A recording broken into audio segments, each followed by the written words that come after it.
The following podcast may contain adult language and an abundance of salt. So get ready, nerds, because we're talking about 3 different things today. It's going to be a fantastic live stream. Welcome, everybody. Thank you guys so much. House cleaning before I introduce my fantastic panel of nerds. We are on our 3rd computer. Third, if we crash today, we are officially out of ideas. Yeah. Again, thank you guys. We've been having some serious tech issues with our computers and our streaming. I blame StreamYards. I don't know what's going on. Phones. It's something. It's USB connection. Who knows? But either way, we're on our number 3 on the computer. We will have it figured out.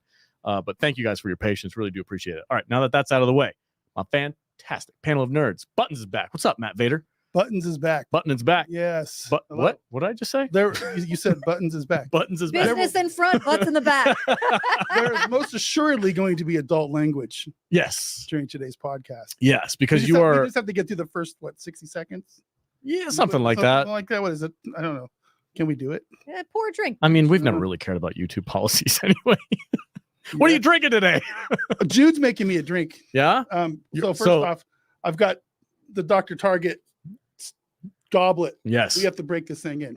It measures itself in quarts. In quarts, yes. So we are going to. Jude's making this thing called a Kalamoxo. Kalamoxo? Yes.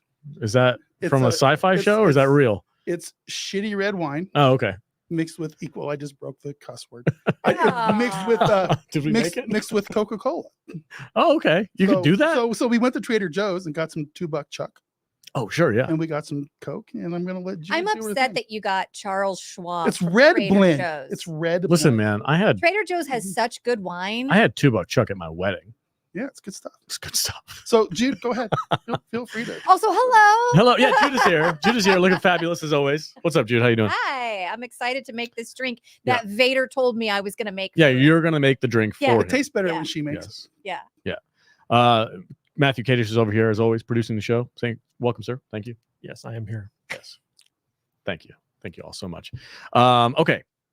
I know we have some not house cleaning, but a couple things to announce. As part of our old school way of doing things, we like to have fun.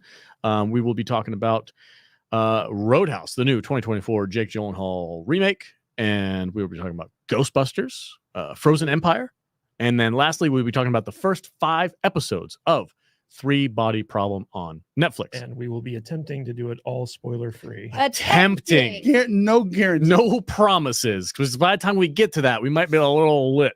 It might be a little loose-lipped on the spoilers for that show. But we will get to all those topics today. We're gonna have a blast. Mhm. As always, we are looking forward to our 10 memberships. If you would like to join up, become a member, you get access to a huge library of extra It content. grows. Yeah, Growing. you've got years of content to go back and check out. And recently, we've been doing some extra podcasts, extra reviews.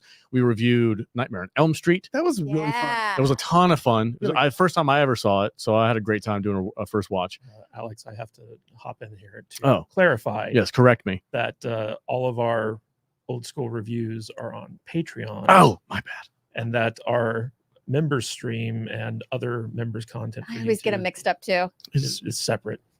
Join both. Yeah. Um, You got tons of money. yeah. Got right. disposable income. I'm going to make this drink. Yeah, go for it. All right. Do you want like a full glass? Yeah, You we'll want do a yours full- first because you got a little cup, and just give me the rest. Give me the rest. Just dump the. My Are man. you having one too? I'm going to It's- taste it. Oh, It's I've equal had parts, this before, this looks. but I've never done it with $2. Listen, man, this sounds awful. It's Yeah. equal parts shitty red wine. Apparently, this is common in There you go. Italy. I don't know how much Well, Coke you have. Do you remember that Ava Delvany show on Netflix we watched? You're so basic.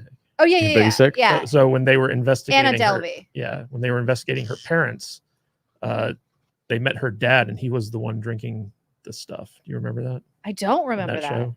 And I was like, they put Coke in wine? That's so Yeah. weird. Yeah. I'm going to sip All right. on some good old fashioned scotch. Cheers, my friend. Compliments of Dr. Target as well. Cheers. Cheers. Oh, cheers. Oh. buddy. Kapla. Kapla.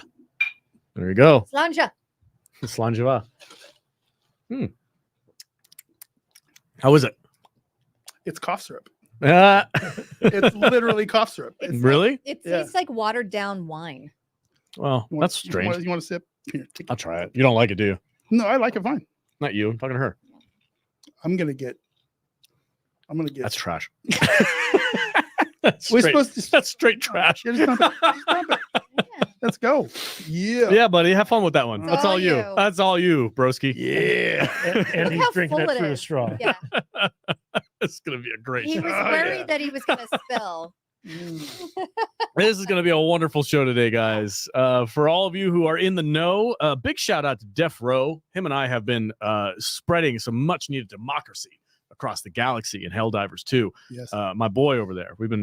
I watched him go from like level like 2 or 3 all the way. Now he's 18 or something like that. Good for you, man. Yeah. Love playing with you. It's been fun. Nerdy Neo, I know you just watched or you just jumped into Helldivers as well. So I Good. look forward to playing with you. The second drink is easier. Well, Alex, tastes much better. I have a big announcement to make. did you get Helldivers? No, I Oh, didn't get held I up. was so excited. He doesn't Are you have getting time. married? No, not married. What's the big Might be announcement? getting divorced though. Oh, no. So that means you're available. Look at that Sweet. snappy. So as you know, for years we've been asking people to give us 5-star rating on Apple Podcasts. Wait, shut up. What? No. Oh. Don't get ahead of come me. on. Don't get ahead of me. I'm saying that this is the last week of the open application process to become an accredited reviewer for. Oh, I Rotten think we could just Tomatoes. kiss that goodbye at this point. Nobody's going to do it. Well, we are submitting our application this week, Sweet. so we will see soon enough whether or not we are accepted. Can we frame the rejection letter? Yes.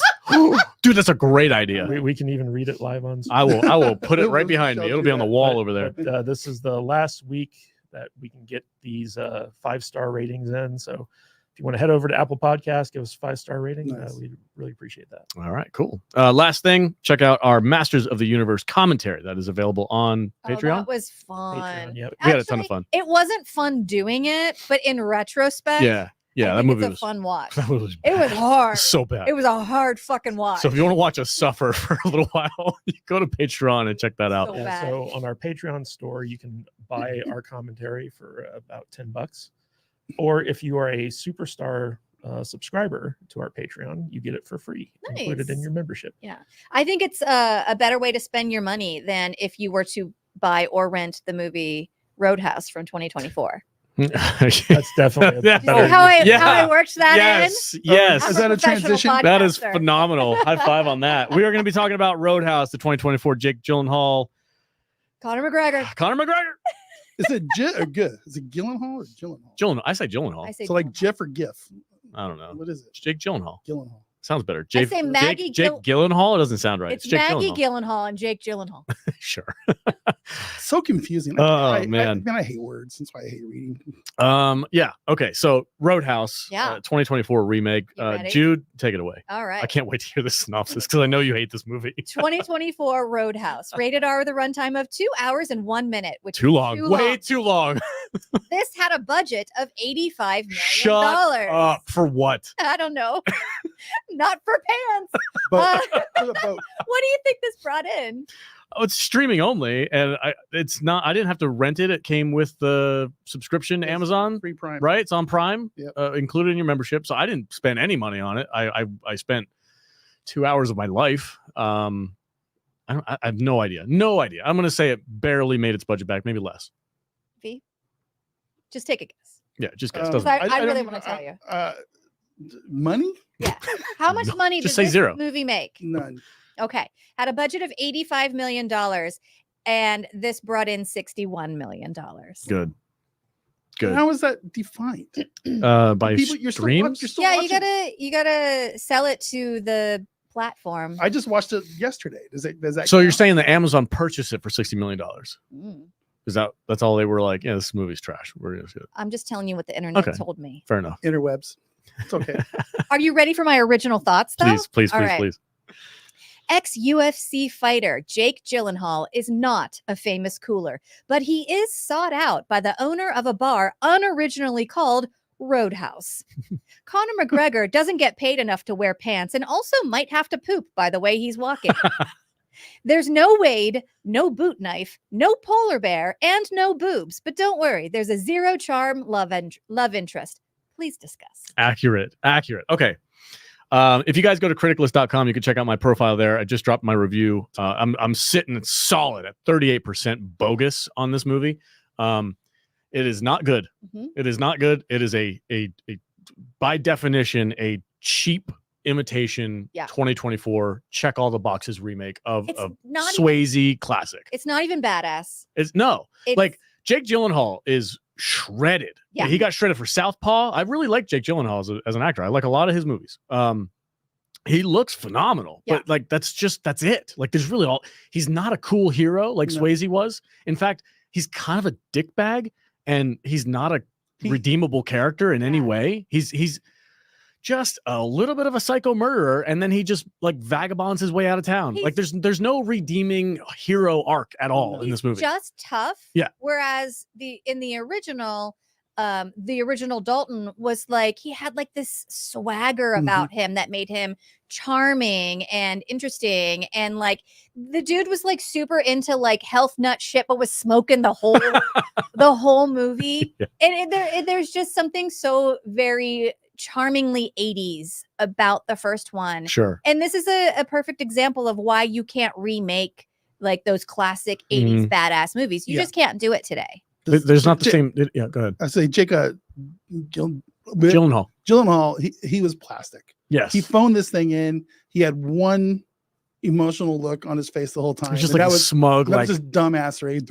I'm a just gonna- badass. I'm not going to smile. Yeah. I'm just going to kind of like Smirk. I'm going to smirk the whole thing. Yeah. He phoned all his lines in. This movie is the quintessential example of Hollywood or Amazon Prime in this case, or whoever made this movie, making a checkbox movie of a classic from the 80s. Oh, they checked it was every box. Bullshit. Yeah. It was an absolute bullshit movie. Yeah. They didn't understand the character from the very beginning. Thank you. That was my biggest issue with this movie. This is not Dalton. Yeah, Dalton. Not Dalton. The character of Dalton was supposed to be like this underdog, like very lives by a code. Yes. He's a man's He's man. a philosopher. Yeah, and also kicks ass. Jake Gyllenhaal's character in this movie, who I can't even consider him to be Dalton. He's not Dalton. Not Dalton. He's whatever. He's some Dalton's blank. nephew. He's a blank sheet of paper. He was just a douchebag, and he was a murderer, and he wasn't a hero. There at no point in time was I like, yeah, man, get him. I was like, no, I wouldn't have cared if he got his ass kicked ever in this movie. Just like, and this whole backstory, like they really didn't spend much time at all explaining. We're like, are we spoiling this? I guess. I mean, nobody gives a crap. Nobody right? cares. Yeah, nobody cares if we spoil this one. The 10-minute backstory that we get for this guy is that he was a professional UFC fighter who got in the ring with his best friend, and at some point in time during the fight, he just saw red and couldn't stop himself from murdering his best friend in the octagon. And then he's like, I'm a shit person. Yeah. I'm going to be depressed. And then he figured out that he's really good at kicking people's asses. So he just goes like Wolverine from the original X-Men, just like goes around like bars, kicking people's asses. He's not a redeemable or cool character at all. So this movie lost me in literally the first 60 seconds. I'm not even joking. And Defro, he's in the chat. He can attest because we watched this movie together. He got me. I watched it on a watch party on our Discord. Join me on Mondays. Okay, for the record, the reason why I had to leave was because I was watching Nightmare on Elm Street. No, but this movie opens up with a pit fighting scene of these guys with Post Malone. With fucking Post Malone. I'm like, not just Post Malone, but like Doughy saw Post Malone before he lost all that fuck Malone. This was I'm like, Post Malone is not tough.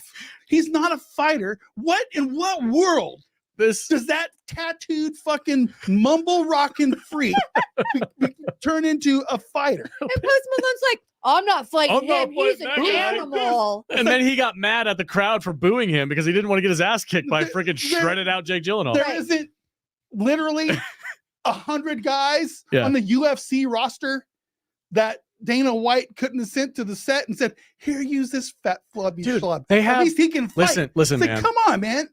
Post Malone. When Conor McGregor, whether or not you like Conor McGregor is besides the point. He is a legitimately great fighter, right? You have that guy in your movie and you don't ask him like, "Hey man, can you kind of like guide us how to make these fights look cool?" No. They're trash fights. It would have cost more. And they well, he's too coked up to worry about it. But the things about the fight scenes, like some of them were pretty cool looking. I like, Jake Gyllenhaal being shredded is really the only positive I have for his role in this movie. But like they were doing all this weird camera trickery where they were like flipping the camera around and doing all this stuff to distract you from the fact that the actors aren't moving. The fights are so slow and dumb and they don't make any sense. And you're like, this is just awful. Like if you have legitimate fighters on the crew and you got people from the UFC involved in the movie and you're like, can I just put a camera on a tripod and watch you guys fight? Yeah, that's a cool fight. Yeah. But no, they got to do flips and they got to freaking roll the camera and they got to have people fly over desks for no reason. It's just like, this is honestly not fun. The original just kept it so simple. Yeah, it very was simple. Just like fighting with fists. Yeah. And like every once in a while, some over the top guy on cocaine and just snorted a bunch of rage came in with like a boot and he like immediately tried to kick someone. Yeah. And then they just like beat them with their fists and threw them out. It was very simple. Yeah. It's a very simple formula. No, they overdid it with the fights in this movie. Post Malone. And then at one point you gotta rip a guy's throat out. Yeah. No, it was sad to say because I really do like Jake Gyllenhaal, and I was from the trailer. They cannot all be from right. the trailers. I was like, you know what, this movie might be kind of cool. But they don't even. They're in Key West in Florida, and I didn't see a single bikini, not a one. And I was like, what's happening right now? I'm just trying to figure out why we're supposed to feel any kind of intimidation or dread or whatever from any of the bad guys in this movie. Those biker dudes running around on their bullshit Hondas, soft, were weak. They were so weak. The dudes in the multi-diversity biker gang. You notice that too? It's like one's got a Harley, one's got a Honda, one's got a Kawasaki. The one comedic relief white guy. That guy's got a croc rocket. It was ridiculous. It's like, what is going on? And they're all working for the world's worst bad guy, the loan shark or whatever. The guy who's with the yacht, dad's in the boat or dad's in jail. And there was a corrupt cop in the middle of the movie for no reason that really didn't do anything. It was just, and then Jake Gyllenhaal and there was a Latina Lori Petty as the love interest, and Dalton in this movie had like a really creepy, weird relationship with some random 14-year-old that he met like on the street, and he's just like, oh my god, I love you now. You're like my best friend. And I was like, why though? So weird. The best part of this movie, that I guess I can say something, but I'm not going to try to spoil it. But it involved an alligator, and it was pretty cool. That was the best part of the movie for me. That was the equivalent of Polar Bear Fell on Me. Yeah. Okay. Yeah. So. Oh, is that what that? Yeah, that makes more sense now. None. There's just no characters in this movie. I cared about in any way. Mm-hmm. In any way. It's like at the end, it's like what happened to the girl and her dad? Don't care. Don't care. Whatever. They fucked off and moved away. It's like whatever. It's just we burnt your girl's bookstore down. Spoilers. What? I thought we covered that. We don't care. I don't know. And like that was the motivation for him to be like, I'm gonna get these guys. But I'm like, you met that girl for like 3 minutes. Yeah. And like now you're like mad because and who is she? Why did they burn her store down? How do they even know you know her? She was the equivalent to the original Dalton's friendship with Red, but he was the uncle of the love interest in the first one, which gave you a tie through. No Sam Elliott in this movie. Fuck, that is my major complaint with this movie. There's no Wade Garrett. Yeah, there's no. Who would have even played Wade?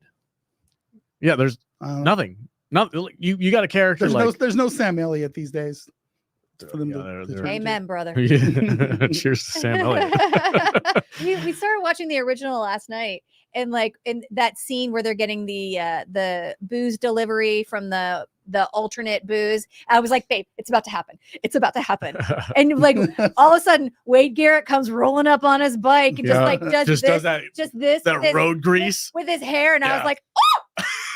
Yes, Daddy. And then after that scene, she's like, I'm going to bed. No. I waited until after he showed his scar. And I was like, all right, well, I'm going to go to bed alone. Oh, man. Yeah, it was, this is just. There is one character that I kind of laughed at.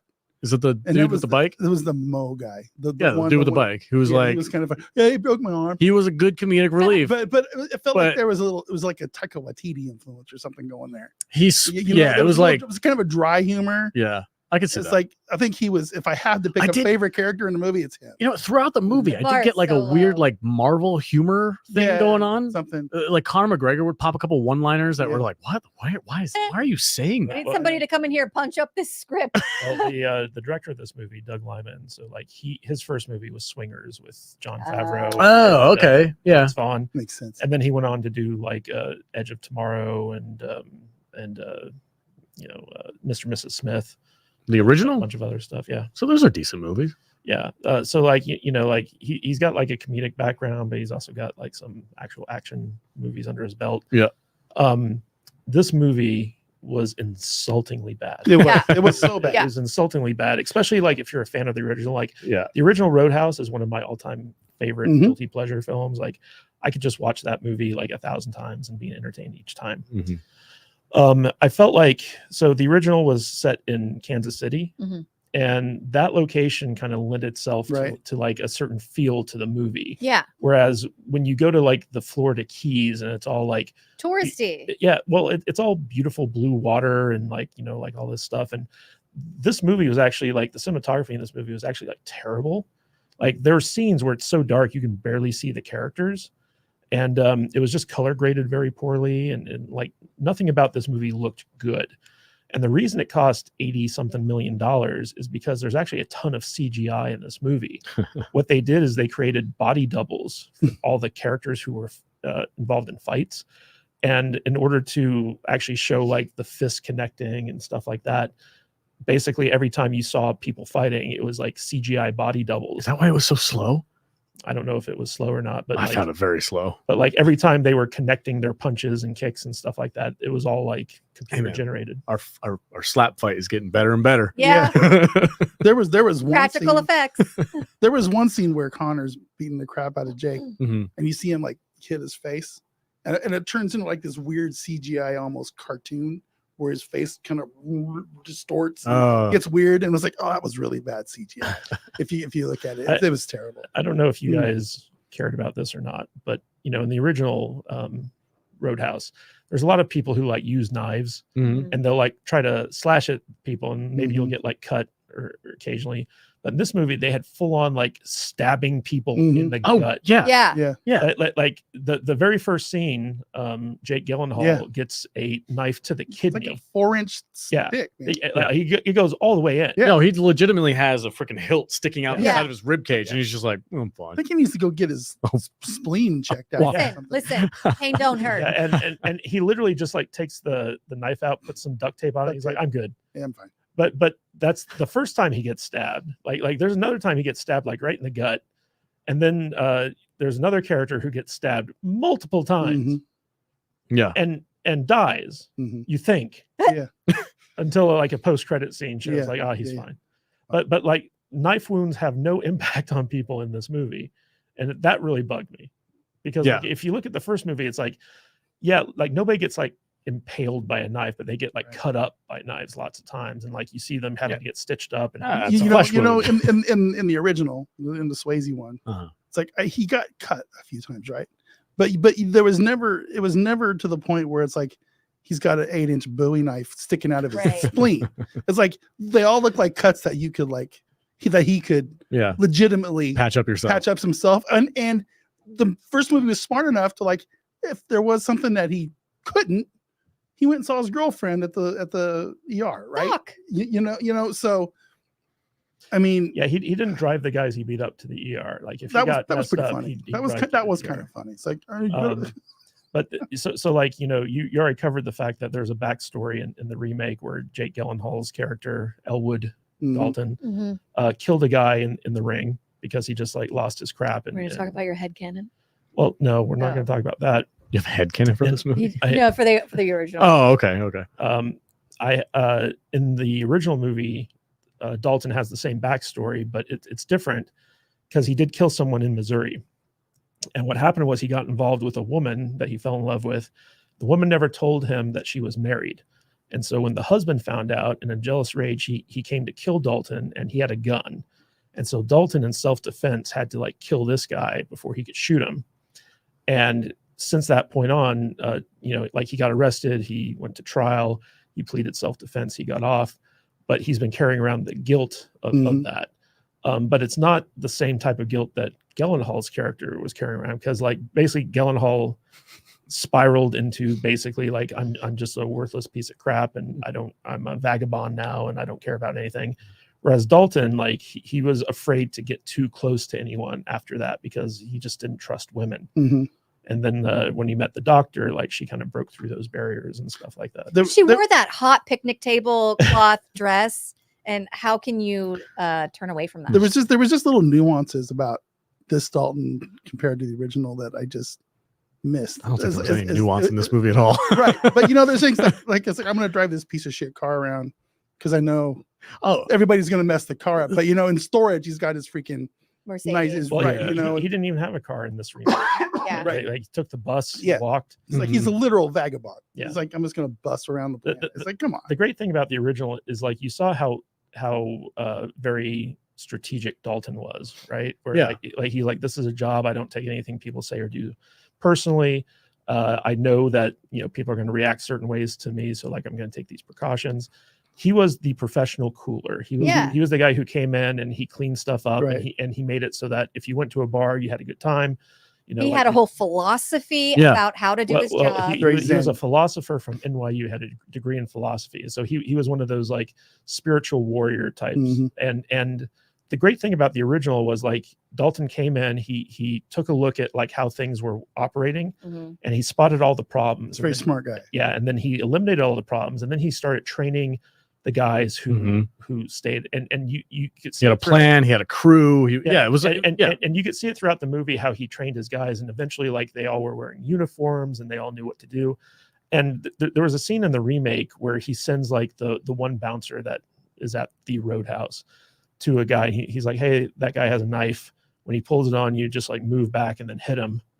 And so like you know, the thing about Dalton was like he has that famous scene where he goes through his 3 rules. He's like, expect the unexpected, take it outside, and most of all, be nice until it's time to not be nice. Right. And he made it clear. He's like, I'll have your back, you have my back. As long as we do that, we're going to be fine. Yeah, he's like, you guys are the bouncers. I'm the cooler.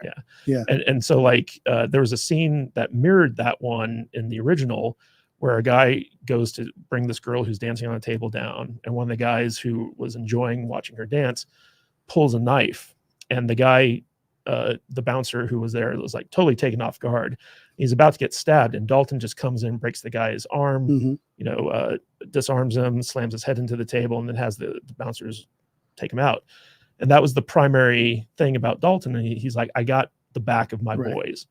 And with that, the biggest problem I had with the remake was that Jake Gyllenhaal's character, Elwood Dalton, he'd just be sitting there at the bar drinking while everything was falling apart. As fights started. Like he didn't do anything to didn't have his boys' backs. No, not at all. Like he hired like an extra bouncer to come in, and like we have this montage of them like, you know, taking care of things, and Jake Gyllenhaal is just sitting there like drinking at the bar. And I'm like, this is the training montage. Like eventually, like in the original movie, you see the double deuce kind of evolve to take the screen around the stage down, and people are having a good time. The riffraff and the drug dealers are like out. In this movie, like the bar never improves. You never see the evolution of like the crew or anything like that. It was so terribly done. And Dalton's character was just like awful. And most of all, one of the things that really struck out to me, because originally the original Roadhouse was 3 hours long, and they had to cut it down to about 2 hours. I would watch the shit out of that. So would I. Is there more Wade Garrett in it? Yeah, like half of his scenes got cut on that one. Yeah. Oh, Jude's going on the hunt tonight. She's like, I'm finding that director's cut. Somebody send me that. But the thing that's crazy in rewatching the original is how much time they spend on the relationship between the doctor and Dalton, where you actually get to see them kind of like, you know, fall in love. And the great thing about the original is that it starts off as like a personal beef because Dalton fires the main bad guy's nephew. And then like as the movie goes on, you see how like Dalton can't be bought, and he's inspiring other people to kind of like go against the bad guy. And so it becomes a personal animosity type thing. Whereas in this movie, the bad guy was so freaking stupid. Like he wants to, you know, he wants to run the Roadhouse down so he can buy the property to build a resort. But the introduction to him, it's terrible. It really is. So like he's on his boat, and he has his thugs who had just gotten beaten by Dalton on there, telling him, and he's sitting there and he's having this guy. He gives such like, I'm going to tell my father about this energy. Well, he's sitting there and he's getting a shave with a straight razor on a boat that's in like really choppy water. And be like, look at me, how tough I am. Yeah, well, they were trying to you better not tell a fuck story, but it just didn't. Well, it wasn't about how tough he was. It was about how stupid he was, Right. because in a properly written story, he'd have one of the guys there and he'd be shaving him with a straight razor on the choppy things and continuing to cut him, instead of like having his guy be like, no, just keep your wrist loose, just like shave me, and he keeps getting cut. And it just shows like how stupid of a character he is, because like who puts themselves in that situation, you know? So like the entire movie was just like a freaking mess. And the doctor, most of all, like she was like the strong female character type thing. Yeah. And I didn't buy their relationship like at all.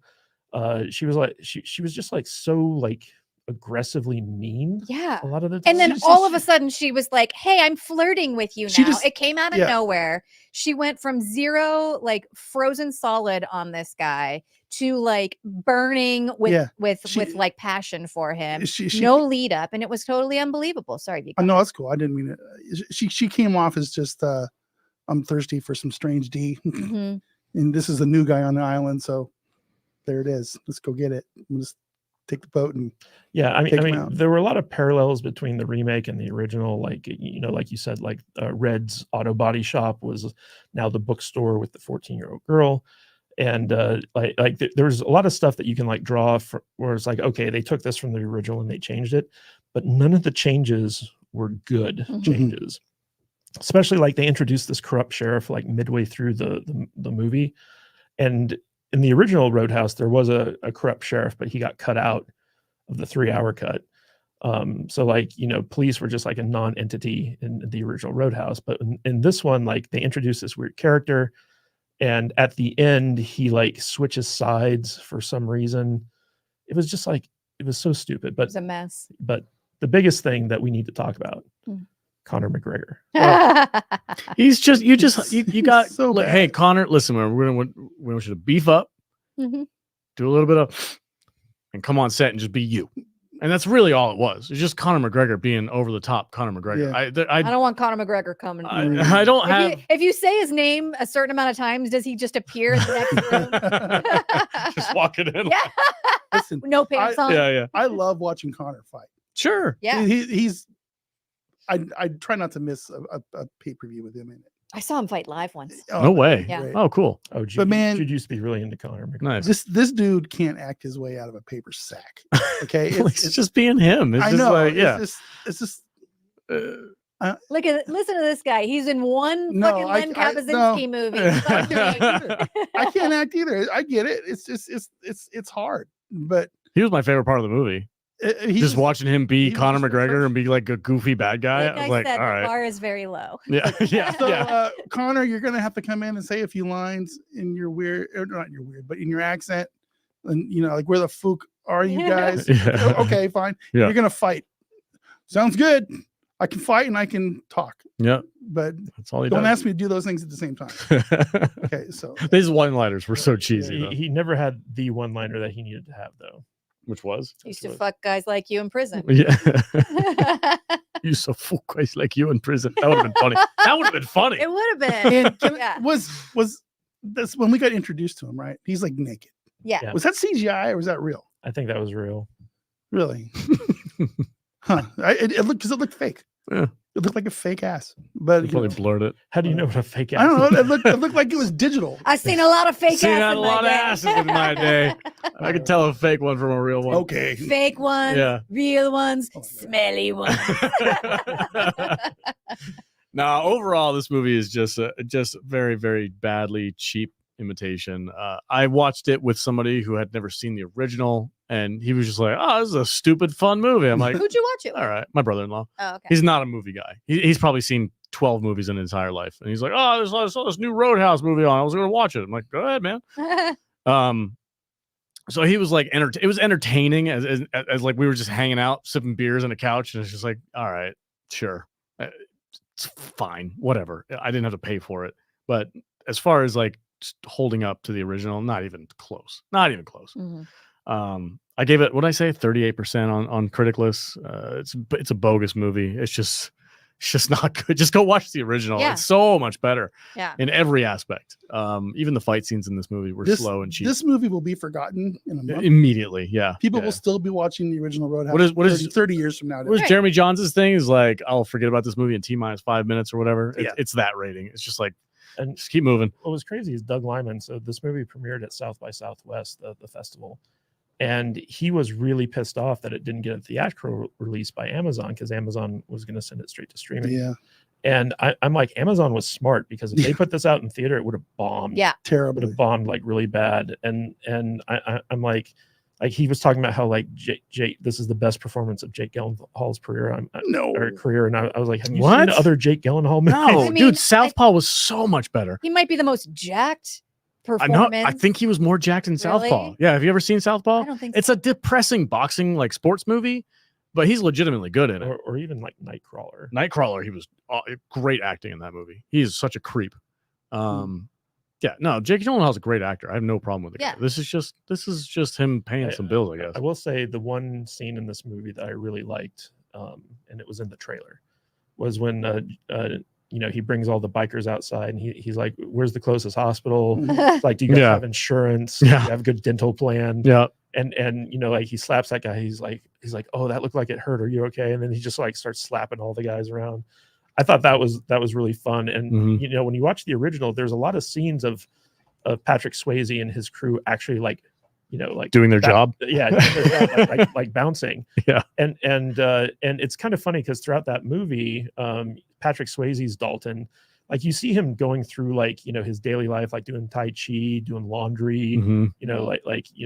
attending to his car and stuff like that. And Wade Garrett is the one who's like snapping puns while he's fighting with people. Yeah, so like you see a lot of examples of like how good Dalton is at his job, and in this movie, like you don't get any of that, like none. Like Dalton isn't even like a cooler or a bouncer or a security expert or whatever you want to call him. He's just a washed up UFC fighter. Yeah. And this woman, for whatever reason, she's like, "Hey, come and be like the head of my security at my Roadhouse bar." And what's crazy is like, so like she gives him her number, right, to like call and like come out. And apparently like he doesn't call her because like he gets off the bus. He doesn't know what the name of the club is. He doesn't know where it's located or anything like that. It's just kind of like, did you call and let her know that you're coming? Yeah. Like what's going on here? Stalker. Did you guys notice that the name of the grocery store that the dad and daughter ran was called the Double Deuce? Double Deuce. No, I Double didn't, Deuce. I Double didn't Deuce grab that. Grocery. The two shits. Yeah. Fun little homage to the original. And Going to two shits. Do you need any milk? I gotta say the lack of sexiness in this movie. Oh is yeah, No terrible. sex. yeah. No, it's That's what I 2024. wanted to talk about. So we rewatched the original last night, and like rewatching the scene where Dalton and Doc hook up for the first time. You don't see like there's no nudity in that scene, but that scene is so fucking sexy. The second that song comes on, I was telling Matt this last night. Like the second that song comes on anywhere, you're like, even if you were like, oh yeah, I'm just like going to the grocery store or whatever, that song comes on, you're like, someone's gonna fuck. Like Yeah. that song evokes sex. Yeah. And the look that they give each other was like, oh yeah, we're fucking tonight. And like he just like slides his hand up her dress, and all you see is like the side of her thigh. It is so fucking hot. Not wearing any panties. And like just like the love making aspect of that scene is so hot, so sexy, and it's memorable. Like it's such a memorable scene. You didn't have to see any nudity in it for it to be so sexy. And this movie had zero nudity in it and was also not sexy. Had zero also, chemistry. Like in the original Roadhouse, there was like wet G-string contests or Yeah. topless pool parties. Like every time you go to the club, you'd see like really sexy 80s, like Yeah, man. It was like 80s. Yeah, they don't have none of that in this. Like I said, there's not even a bikini. You're in the Key West of Florida, and there's not a single Hey, man. hot chick All in the a bikini. boobs- The 80s were sexy. Okay. They were. All the boobs in the 80s movie had like the not tanned triangle Yeah, around yeah. it. No, because they were just chicks off the side of the street. They're like, hey, you want to be in a movie? Yeah. They're like, no, this movie is like so sterilized for PC culture that it's just frustrating. Also, they missed that $20 per per kiss on the boob bit. Yeah, yeah. Oh, it's $10 per tit, but with inflation, I could see it being $20 $20 per per kiss. Yeah. And he's sitting there, he's like, "Ain't you gonna kiss him?" He's like, "I don't have $20."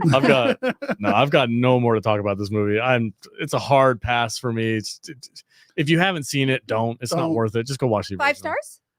No, this is like a 1-star crap fest. It's not good. I agree. If you're a little tipsy and you're hanging out by the pool and you got Watch something the on, original. you got something in the background, watch the original. Yeah. I can't even I'm trying to give it anything, and I'm like, No. man, it's not. Just don't. It's just not good. There's no reason to give this thing anything more than 1 star. Yeah. It's a 1-star crap fest, 100%. Yeah, I think It's been a while since we watched a 1-star crap it's fest. been a minute, but leave it Yeah. to 2024. I don't know if you remember, but this, like, when the trailer for this came out and they said that we're remaking or rebooting or whatever, The trailer looked cool. I was actually Honestly, in. Yeah. I was pissed. I was like, Yeah. I'm not fucking watching Nope. that. Also, I'll probably fucking watch it. Yeah. Yeah. But like, I was pissed. I was like, this is a remake that no one asked Nobody asked for, for. that no one wants, that What? I'm mad that they made it. And then like I watched the trailer and I was like, oh, fuck, I'll fucking watch it. I'm not gonna like it, See, but I'll watch it. Like- And I watched it. I had to get 5 drinks deep to enjoy any of it. And I was just like, it's so boring. There's nothing entertaining with it. It's not badass. It's not fun. Nope. It's not a comedy. It's not scary. No one's scary in it. No one's over the top. And it's not sexy. There's nothing for anyone in this movie. If you need a good turn your brain off movie, watch the original. This is a 1-star crap fest. 100%. I agree with you all. This is a definite 1-star crap fest. Across the board. Across the board, 1-star crap fest. I'm not- That's your I'm not- goblet of fire going on over It's- there. it's- I'm on number 2, bro. Oh, Jesus. Yeah. Oh, that stuff is so gross. And I get really annoyed when people like on Twitter, like whatever, they're like, "This movie was so fun." I'm like, no. No, There's movie people Those are that like this bots. movie? Those are bots. Who you've liked this never seen a fun movie then. Look, my brother-in-law liked it, but he watches, like I said, he watches like 3 movies a year. He probably likes Sahara. So I like Sahara. What are you trying to say? Leave him alone. Are you trying to talk shit about Sahara? Yeah. It's got Matthew McConaughey It's all right. and Penelope Cruz, I'm- man. Yo, pound All rocks. right. All right. Yeah, but I don't understand anyone who could look at this movie and be like, "Oh yeah, it was a fun movie." It's like, Yeah. no, Mm. A movie. Like, even if the original didn't exist, I'd be tearing this movie to Yeah. shreds at how bad it was. minus a half. Nerdy Neo says minus a half star for no boobs. Yeah, put some boobs So in it. 0.5 star Yeah. movie. All right, well, that's it for the discussion of Roadhouse. I'm gonna look at the chat now and talk to you guys for a minute. I saw a couple really good quips that were in regards to this movie. I wish I should have flagged them when Boom, I saw bitch. them. Oh yeah, I forgot I gotta do that. Boom, marker. But yeah, a couple people were mentioning like this movie's got castrated. Just nothing. Yeah, it's just not good, man. Yeah. Somebody said they pulled out their 4K limited edition of the original Roadhouse and watched it just despite this movie. Hey. That's the way to go. That's the way to go, right Yeah. there. Been here we go. She's Victor, been a member for who knows how long, but a member of the channel. Talking about pulling out that old school 4K. Nice, dig it. Yeah, not a great movie. What's next? What is next? Next is Ghostbusters. Ghostbusters. Oh, I good. just a friendly reminder: if you guys want to super chat us, we will bring that up in between these little segments where we have a couple minutes in between talking about different subjects. That's when we pull up your comments. But thank you all for watching. We got almost 50 people. That's really cool. Thanks. Let's see. I'm gonna boom bitch it again just because he pulled up the little thing on the bottom. Dennis Wright says Patrick Swayze is like 5 foot tall though. Really? Movie magic? Is Patrick Swayze short? I didn't get that impression. I don't think so. Oh, I'm going to Google that right now, Dennis. He's at least 5'6". Okay. He was a ballet dancer. Yeah. You have to be tall to be a dancer. Why is the first thing that comes up is fucking Taylor Swift? She's everywhere. When you Google Patrick Swayze, No. How tall is Oh. or how tall was? Okay. He's 5'10". He's my height. Okay. All right. I'm 5'10". Okay. I'm the same height. Way to put your thumb down on people in the chat, man. Good job. His hair added a couple of inches. His hair, yeah, the 80s hair, His the hair swoosh. was glorious. Patrick Everybody, Swayze. you gotta love the Sways, dude. Gotta Yeah. love Gotta him. love Gotta love him. All right, so this week we went to go see the new Ghostbusters movie. Yeah. Yeah, just like last night. Yeah, you and I went last night at 7-ish or something like that. Yeah. I figured you guys were at the movies because I was trying to text you guys and nobody was texting me. No, yeah, I don't mess around with that. When I'm at the movies, phone down. I shut my phone off. Yeah. Yeah, I put it on silent and I put it face down so it doesn't light up. This guy tries to get his dailies. I'm And I'm in. like, bro. Dude, oh no, I'd be so mad if I catch you doing that. I had to send the Saturday email. I was like, put it away. He's producing while he's watching a movie. Yeah. There's the links. Oh, There's the God. links I can give you. Literally during the trailer. Oh, the trailers doesn't count. You know, you could give us the links to this Why thing not? 2 minutes before we go live. You can't do that. It would stress him out too much. Know. Gotta have the 24-hour buffer. Yeah. You know, we watched it at the South Point. Where'd you guys watch it at? Galaxy, which is far superior. Oh yeah. Oh I- my for god. sure. But I really like how South Point has their theater set up, but walking through the casino is so like Oh yeah, it smells like I had- old shoe. I had, Yeah. to put on Yeah, hike- yeah. I had to put on hiking gear to get up to my seat. Well, the South Point Theater, South like Point. no diss on South Point. It's a cool place and all, Yeah. but that theater is just it's getting sucks. dated. Yeah. Especially compared to Galaxy. Galaxy, like we're like- Galaxy, we were like, whoa. Yeah. You This got is these nice. huge reclining Yeah. chairs and The South Point now has the reclining chair. yeah, but Yeah, they but suck. they suck. They suck, dude. You Have you can't- sat in not them? even can't the go same. back. You can't go all the way back. But I like how it's set up. Like partitioned. Yeah, like you can't see I people in like the front of you. partition that way when somebody needs to Like get up. yeah. get up and walk, you're not seeing their head. Yeah, but I'd rather be comfortable. if I'm gonna sit down Me for too. 2.5 hours, I want to be It's comfortable. stadium seating with lounge chairs. Yeah. I recline. I'm good. Yeah. But yeah, Galaxy's far superior. For sure. But yeah, so real quick, I wanted to refresh our I have a thoughts. synopsis. You do? Okay. I want to refresh our thoughts on Afterlife. Okay. So I know you guys watched it recently in preparation for this or after this or something.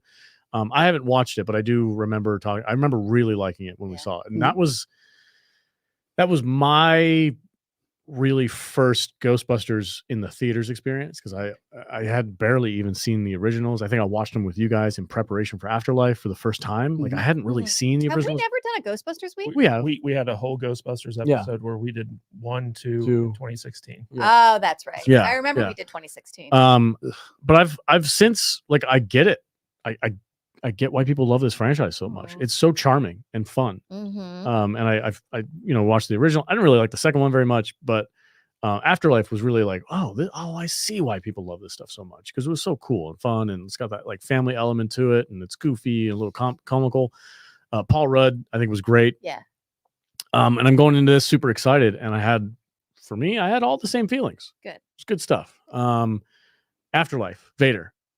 What was your like score memory for Afterlife? Did you really enjoy it or were you just kind of like lukewarm on it? I had a good time with it. Yeah. If I remember Okay. correctly. I'd have to go back and look, but Yep. off the top of my head, I probably scored it a 3.5 or something like that. I remember. Okay.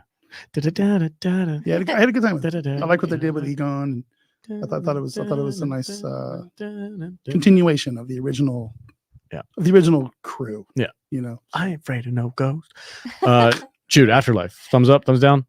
So when I first saw Afterlife, like I was so pumped leaving the theater. Like I literally went like one of these up in the air and I loved it. Yeah. And then I thought on it a little bit and I was like, did I really like it as much as I thought I did? Or was it just like because it was 2021 and like the comparisons Mhm. were bad. So we watched it again last night just because like Frozen Empire made me want to go back and rewatch it. Sure. Just to kind of like familiarize myself with it again to see if it still held up. And honestly, we watched it last night from our couch and I was like, this movie is still such a fucking delight. Mhm. It's so much fun. And like, and still like the points with Egon and stuff like still hit me in the feels. Like I didn't cry or anything, Mhm. Somebody cried. Who cried during that movie? I did. think it You was did? Matt. Yeah. Okay. Yeah. But honestly, it was so heartfelt and it just gave me like a warm, Yeah. huggy feeling Yep. watching it. It was so much fun to watch. It was fun. I think it's even funnier than Frozen Empire. And it was fun, it was funny, and it gave me the warm fuzzies. Okay. Cool. Kadish, I know you really liked Afterlife, right? Oh yeah, I loved Yeah. Afterlife, and rewatching it, like it gets better the more you watch it, especially like now that we have a movie that expands upon like the mythos of the new Ghostbusters Mhm. and stuff like that. Because like in rewatching Afterlife, there's a lot of stuff in Frozen Empire where it's like they carry on like Phoebe's jokes Mhm. and other stuff. Like I completely forgotten about Lucky.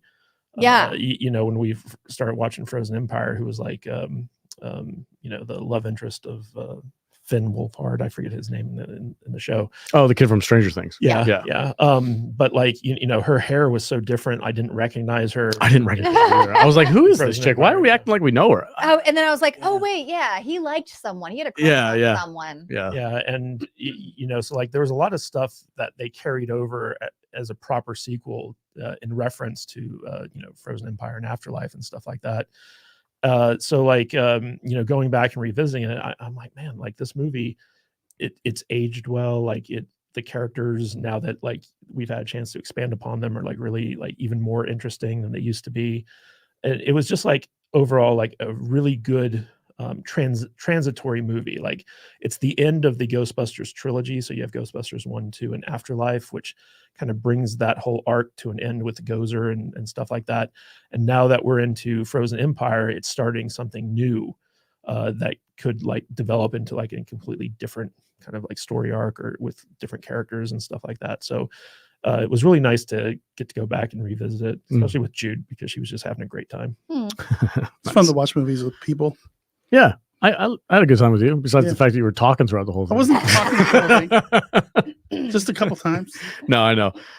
So I know it's a fairly new movie. We're not like no heavy spoilers in this, right? But I do want to talk about a few things that happened in the movie that I liked versus I didn't like. Okay. You had a synopsis. Sorry. I do. You do. Okay, go ahead. Take it away. 2024 Ghostbusters Frozen Empire, rated PG-13 with a runtime of 1 hour 55 minutes. This had a budget of $100 million, and on its opening weekend, I'll just tell you, it made $61 million. Okay.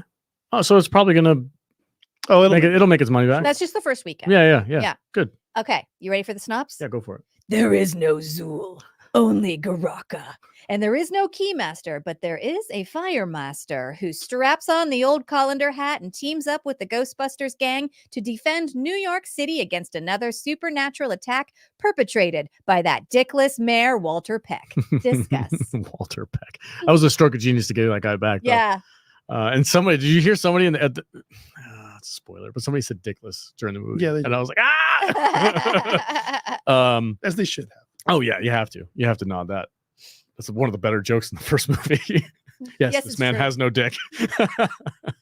I thoroughly enjoyed this movie. I had a really good time with it. I thought it had all the respect and honor for the original crew, much more than even Afterlife. Afterlife, they kind of like popped them in at the end. Yeah. And they were like, look, guys, everybody's here. But this one, they were kind of involved throughout the entire process, which I really liked. I was like, okay, cool. These guys, old school guys are there. Bill Murray just continues to be freaking dope. Dan Aykroyd's weird. Great. Yeah. It's all great. All good stuff.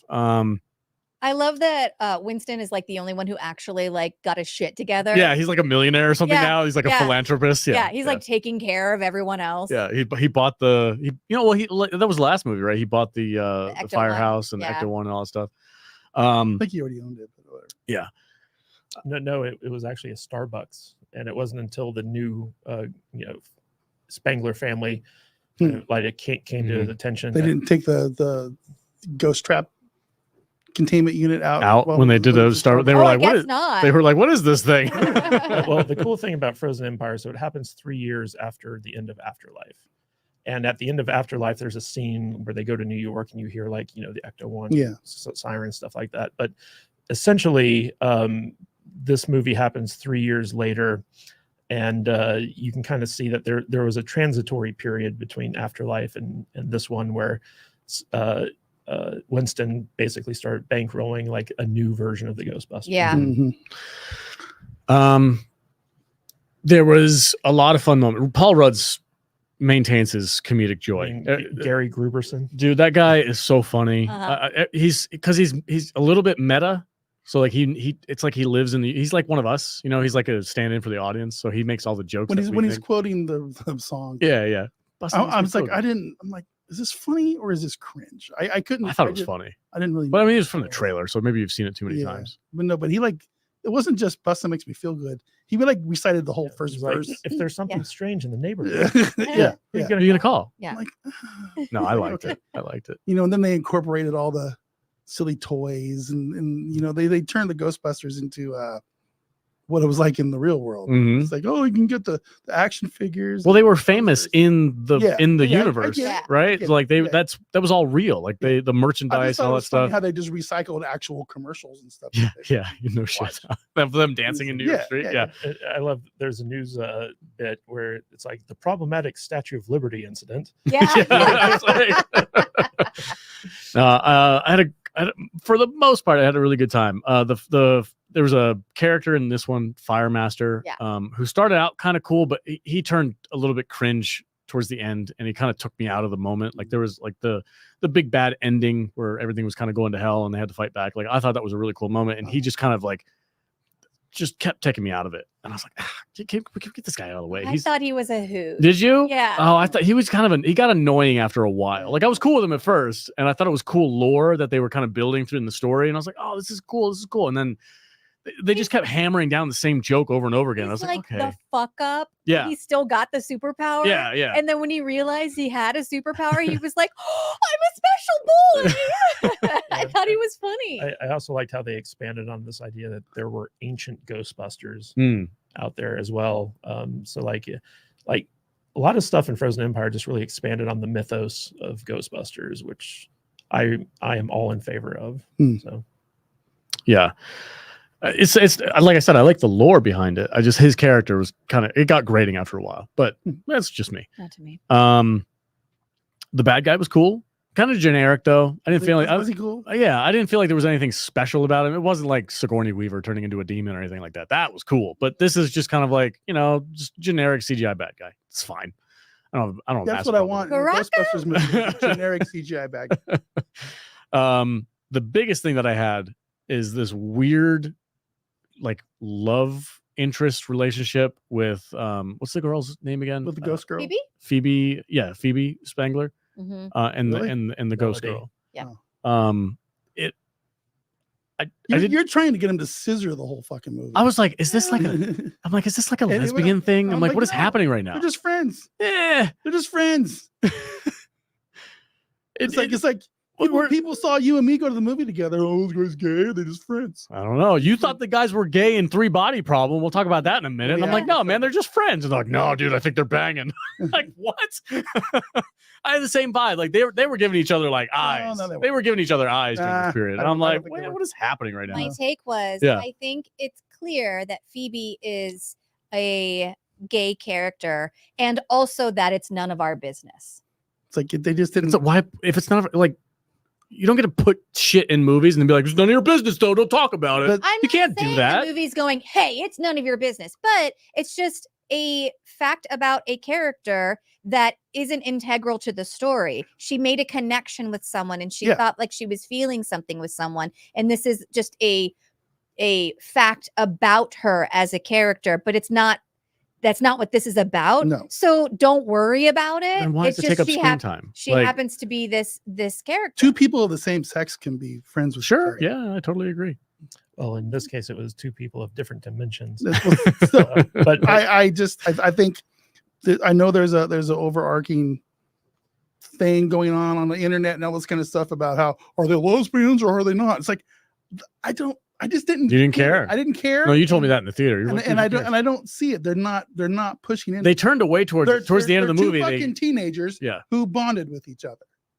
That's what I picked up on. Okay, cool. It's like I got no problem. Yeah, one of the cool things about the whole Phoebe storyline in this is you can read it either way, right? So like, if you want it to be a gay storyline, it can be. If you think it's just about 2 friends, it can be that. They never commit to it, which I have to give them a lot of respect for, because they were probably getting a lot of pressure to like, oh, make this character gay. Mm-hmm. But the character of Phoebe, so like the movie starts off with her feeling kind of isolated and dejected, and removed from her family, and then she's the brains of the whole fucking operation. Yeah, and then she meets this ghost who also is feeling like kind of like guilty for basically killing her family back in like the 20s or 30s or something like that by accident. And they form a bond over them feeling isolated and alone. And over the course of the film, this is like probably the most important storyline in the movie, because at the end of the movie, the ghost Melody plays a big role in basically bringing not only Spangler family together, but also like defeating the bad guy. And Yeah. so, Mhm. like it's I did like that was a nice callback to, I don't know if it's a spoiler or not, but she had an item Mhm. that they talked about early on, and at the end it was like the crucial, linchpin that saved the day. Yeah, So it was cool. And the great thing about this movie is like there's so many character arcs that are set up and paid off. And Melody's character arc is that she feels guilty about like essentially like killing her family, and she doesn't know how to let go of that guilt in order to pass on to the other side. Mhm. And Phoebe helps her in the sense that like Melody helps Phoebe save her family, and in doing so like she completes Her journey. her journey. And there's lots of stuff in here, like the Fire Master Nanjil Kunjani, he has Camille Nanjiani. Camille Nanjiani, however you pronounce it. He has a character arc. Phoebe has a character arc. Like all these characters have character arcs, and they all complete them by the end of the movie, which I thought it's really great, especially like when you watch Afterlife and you realize like, oh, these are in a way extensions of stuff that was started in I Afterlife. just realized you're wearing a Ghostbusters shirt. Oh, of course he is. he always dresses appropriately. Always, Yeah. for sure. I'm getting the sense that you soured on this Yeah, I overnight. didn't like this movie. Whoa. Tell me why. Wow. I just thought it was. So I'm going to read you my tweet. that I Sure. sent out, because that was my first thought about this. Out of the theater, Ghostbusters thoughts. And this is about an hour after I got home. Okay. Too many characters, not enough story around any of them. They were basically just a bunch of extended cameos doing some cliche Ghostbusters shit. Big Bad was really stupid and lame. Really bad. And the only thing I found interesting was the girl ghost. I did like that story with her and Phoebe, is that her name? But yeah, I felt like they kind of phoned this in. I felt like we need to get as many fucking people in this thing as possible. Give them all their 30 seconds to say some lines. And I thought it was let's throw in these kids from the other movie that we absolutely did not need. Putting podcast and the other chick in there. They just felt like they were inserted in. So you thought it was too bloated? It was too many bloated. characters, exactly. like the Ghostbusters Avengers. Way too bloated. It's like, and then on top of all the extra people in there from the original cast and from the new cast, we got to put more people in there that are that are in the fucking Ghostbusters James Bond office. Yeah, place. like that Q, like, that British guy who's obviously trying to play Q. Like, and, now we got Ghostbusters. Now we got Ghost Cages, and we got all this bullshit. And it's just. It was Patton Oswalt was in here for some reason. Patton Oswalt. He just shows up in the we didn't need that guy. No, we did not. They that could have been replaced Dan him. Aykroyd. 100%. That could have been all Dan Aykroyd. 100% could have been Yeah. Dan Aykroyd. I just did not feel That's like this interesting. was I like just. being back in the library. Oh yeah, the library the thing was cool. library was fine. It was there was some cool throwbacks. Mhm. Slimer. Too much. I like that weird Sumerian language thing that they were playing Yeah, around with. That was it's just I don't know where Matt's coming up, but there's payoff and fucking whatever for every single character. It's like, so what?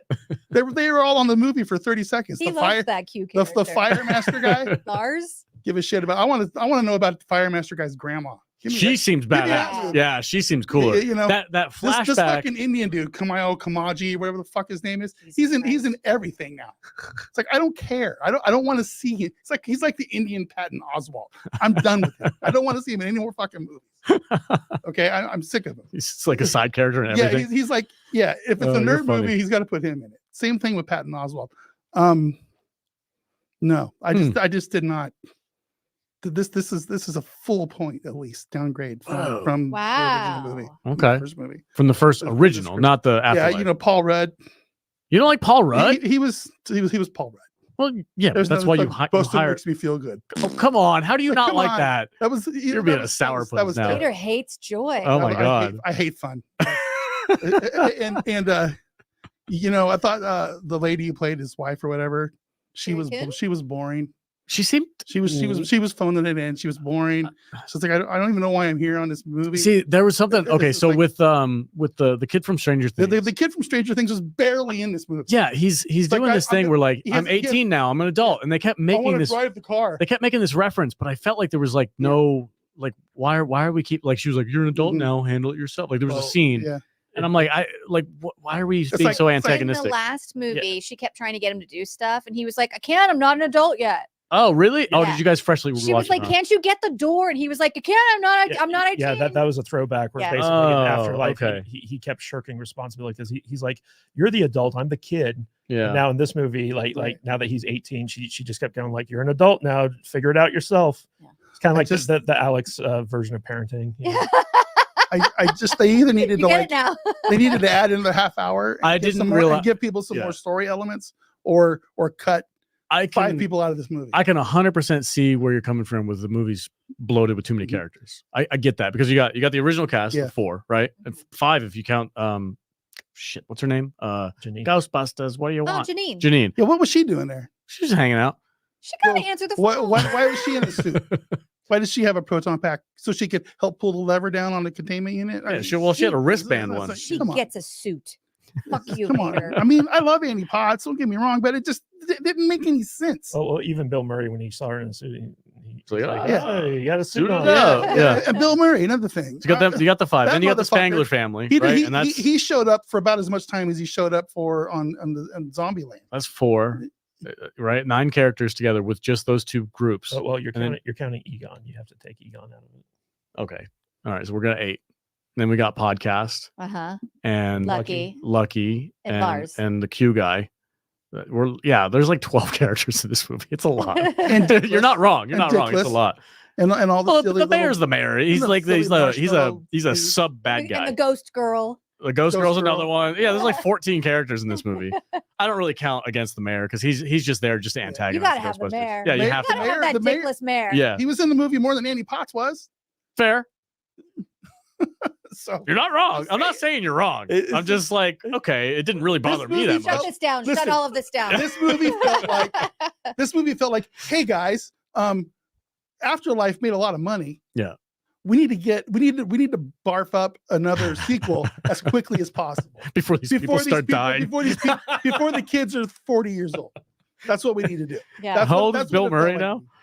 And before Bill Murray dies. Yeah. Yeah. Bill Yeah. Murray the oldest one of the cast? I don't know. Well, you can tell that he refuses to wear makeup. Yeah. That's okay. Fuck it. But I found this movie very fun. I was never bored. I was like, man, like I could have gone another hour with this movie at least. It needed another 30 minutes at least or so. I feel Oh, like whoa, Ernie Hudson's 78. Is He looks He good. looks great. Mhm. Black don't crack. Black don't crack, man. That's real. That Mhm. shit's real. Mhm. How old is Samuel L. Jackson? Like 90? Bill Murray's 73. Okay. So anyway, He's a I'm- little bit older than I'm Dan Aykroyd. sorry. I'm No. on the Hey, hill, man. this week, but Bring it down a little bit. It's But, okay. I'm- We get it. I You know, don't we're up bring it here down. and you're like, guys, come on. Let's Yeah. be real. I get it. we but don't always agree on it's a No. valuable asset to the I podcast like it when we don't to agree have with one you. person who just hates it. Yeah. It's fine. I don't hate it. Sometimes you're It's just not that incorrect good. and we don't give you a hard time Yeah, about it. okay. Time will tell. Time will tell. All right, think- thanks, killing girl. Whatever. You know, they made a new one. We're not watching No. it, dude. I think that this movie has high rewatchability. Okay. As I was watching it, I kept thinking I can't wait to rewatch it because this is so much fun. Mhm. Can we in line with Vader over here? Sorry, I'm trying to get my thoughts together without sounding like a complete douchebag. But can we be done with the Marshmallow Men thing? It's kind of old. I'm over it. I'm like, oh, okay, yeah, they're like they're not- whatever. they're not- they're they're not- everywhere now, They're and they're just like cute. yeah, they're cute. But Yeah, that's the only thing they are. they're It's not- like, yeah, they're cute. They're not minions. Okay, minions are actually funny. Banana. Marshmallow people are not. I did like the one that stuck his face in the cigarette lighter. That was pretty. That was pretty funny. Yeah. Go ahead. You know, one thing I wish that they would add to this, and maybe they will in the next one, is I want to know what happened to Oscar.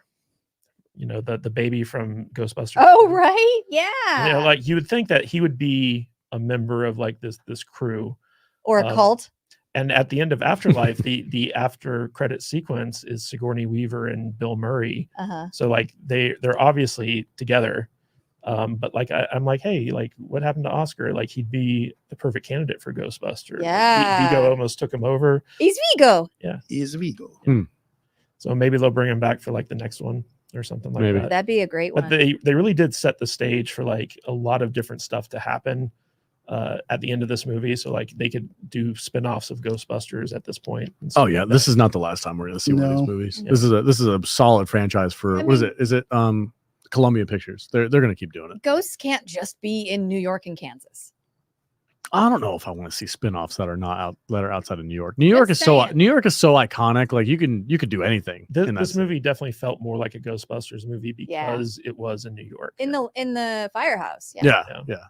But one of the things that really impressed me about this movie was they have this theme throughout it of fatherhood, which I found very interesting because Paul Rudd's character, Gary Gruberson, he's part of like this family unit. He's dating the mom, and stuff like that, but he doesn't know like where he stands in terms of like how he should. What did he call himself? His step teacher?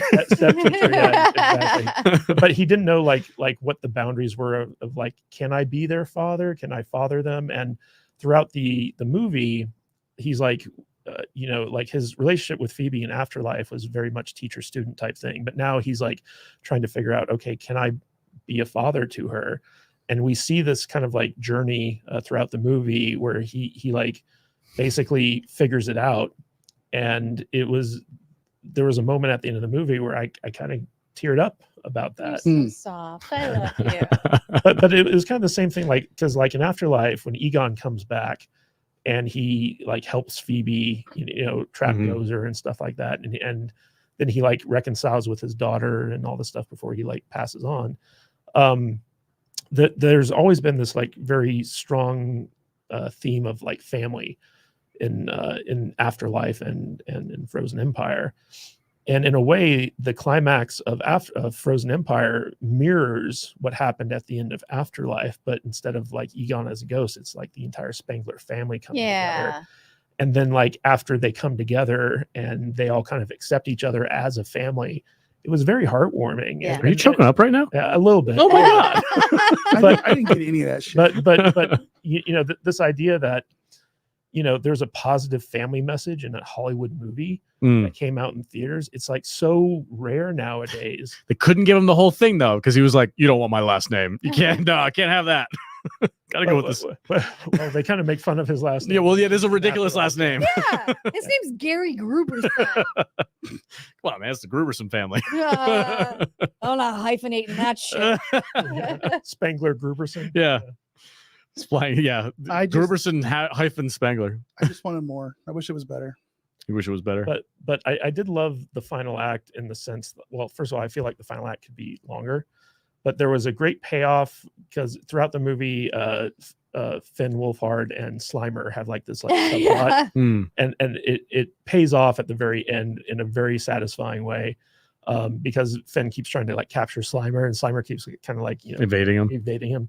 But in addition to that, like I have to take some wind out of Vader's sails on this one, because like I feel like at the end of the movie, the original Ghostbusters cast has to come together to do a very specific task, while the new Ghostbusters cast has to come together to do a very specific task.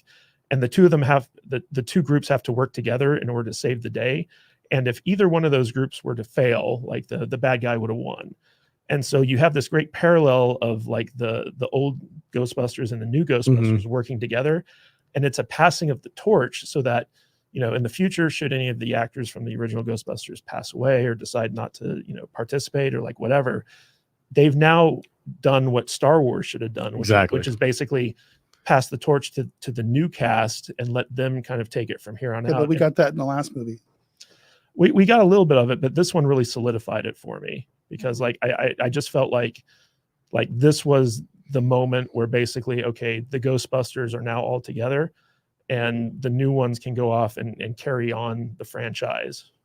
Yeah, I agree with Kadish on that one. I think if you're going to do something like this with a legacy franchise, that's I also love the new like Ghostbusters headquarters that Winston was creating. It gave me a very like 13 Ghosts meets Supernatural. It's an old aquarium. Yeah. Love it. Yeah, that's cool. I did think that they had very poor planning when it came to power outages, though. but they had a great explanation for like why the old Ghostbusters trap got filled up, and they're just like, it was the 80s. We didn't think about the future. Yeah. I do feel really bad that all the ghosts are just in prison. You feel bad for the ghosts? We need a rehabilitation program for the ghosts. I got an idea. What's up? I got a. Oh, this is gonna be sarcastic. I got a pitch for the next movie. Oh boy. Okay, so we're going to get an old Sumerian god. Okay, and he's going to get summoned somehow, and while he's getting summoned, the containment unit at the aquarium is going to like overload and get busted, and all the ghosts are going to break out, and he's going to form an army. Okay, and then the Sumerian god's going to have all these ghosts out, and somehow they're all going to come together and do with some magical MacGuffin bullshit device and put it all back in at the end.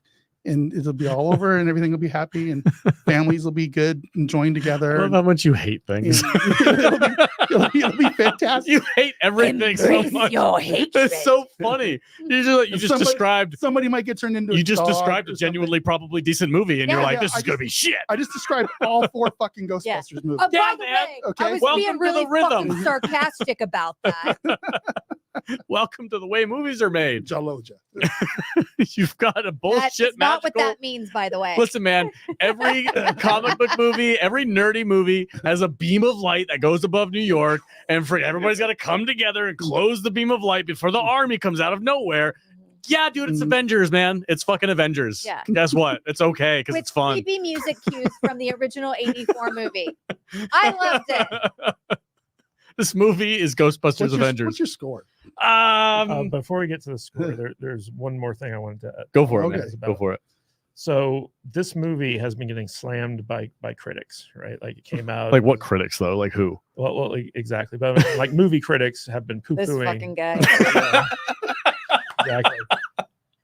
Gotta be one, right? That was a pro move, dude. Only fucking Vader could be like, I didn't like it and I wanted more. What the fuck? It needs more to make the story better. And some people need to die. Kill some of them. Now So- that would be the next step. I know where to start. So critics have been slamming this movie, and also there's been like an online effort to kind of like poo-poo on this movie as well, in favor of Ghostbusters 2016. And I think Fuck off. no, it's true. It's been happening, and I think most critics don't like the fact that the diverse female-only movie got, shunted aside in order to do an actual good. Do not spiritual bring sequel. them back. That movie's Do never gonna not happen. bring It's them never back. going to happen. Please, God, don't. That's such a bad idea. Actually, you know what? Don't even put that out there in the I hope- ethos. I hope it does. No, please, I hope it God, does. no. Because We don't need Melissa McCarthy coming back for a freaking Ghostbusters we movie. could use really we don't. could use a few thousand more subs and we could like trash that thing and it would be super fun. That's not going to be But what I'm saying is that there seems to be like an AstroTurf effort out there to kind of like tank this version of the Mhm. Ghostbusters in favor of bringing back the 2016 style Ghostbusters for the sake of the message. Yeah. Right.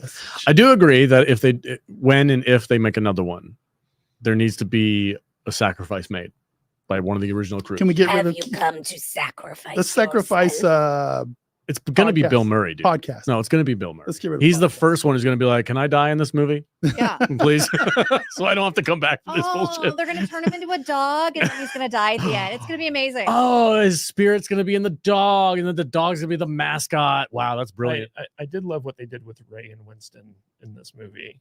Like first of all, they were very prominent throughout Frozen Empire, Mhm. but there's a great scene between them where they're talking about their golden years. And there's a moment there where Winston's trying to convince Ray, like, you need to give up on the ghost busting. You need to give up on this dangerous hobby of yours. And Ray is like, you don't understand.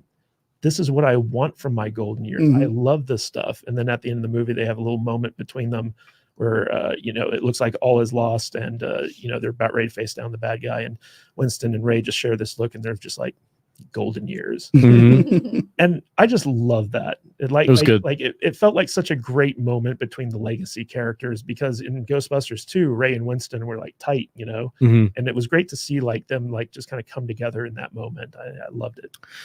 I agree. We're I agree with ready you for- that there's too many characters, but I agree with him that it was a good movie. Are we ready to rate it? Well, I'm not. I don't want to give it a rating, but I will say That's that what we do, bro. that's true. This is true. That's what I'm here for. You're on a podcast. I don't know. I'd have to look at what I rated Afterlife as, because I like Afterlife more than this one. Uh-huh. So in the franchise, it's Ghostbusters the first one, then Afterlife, and Frozen Empire, then Ghostbusters 2. I'm sorry, guys. I really don't like Ghostbusters 2. It's such a dumb movie. He's Vigo.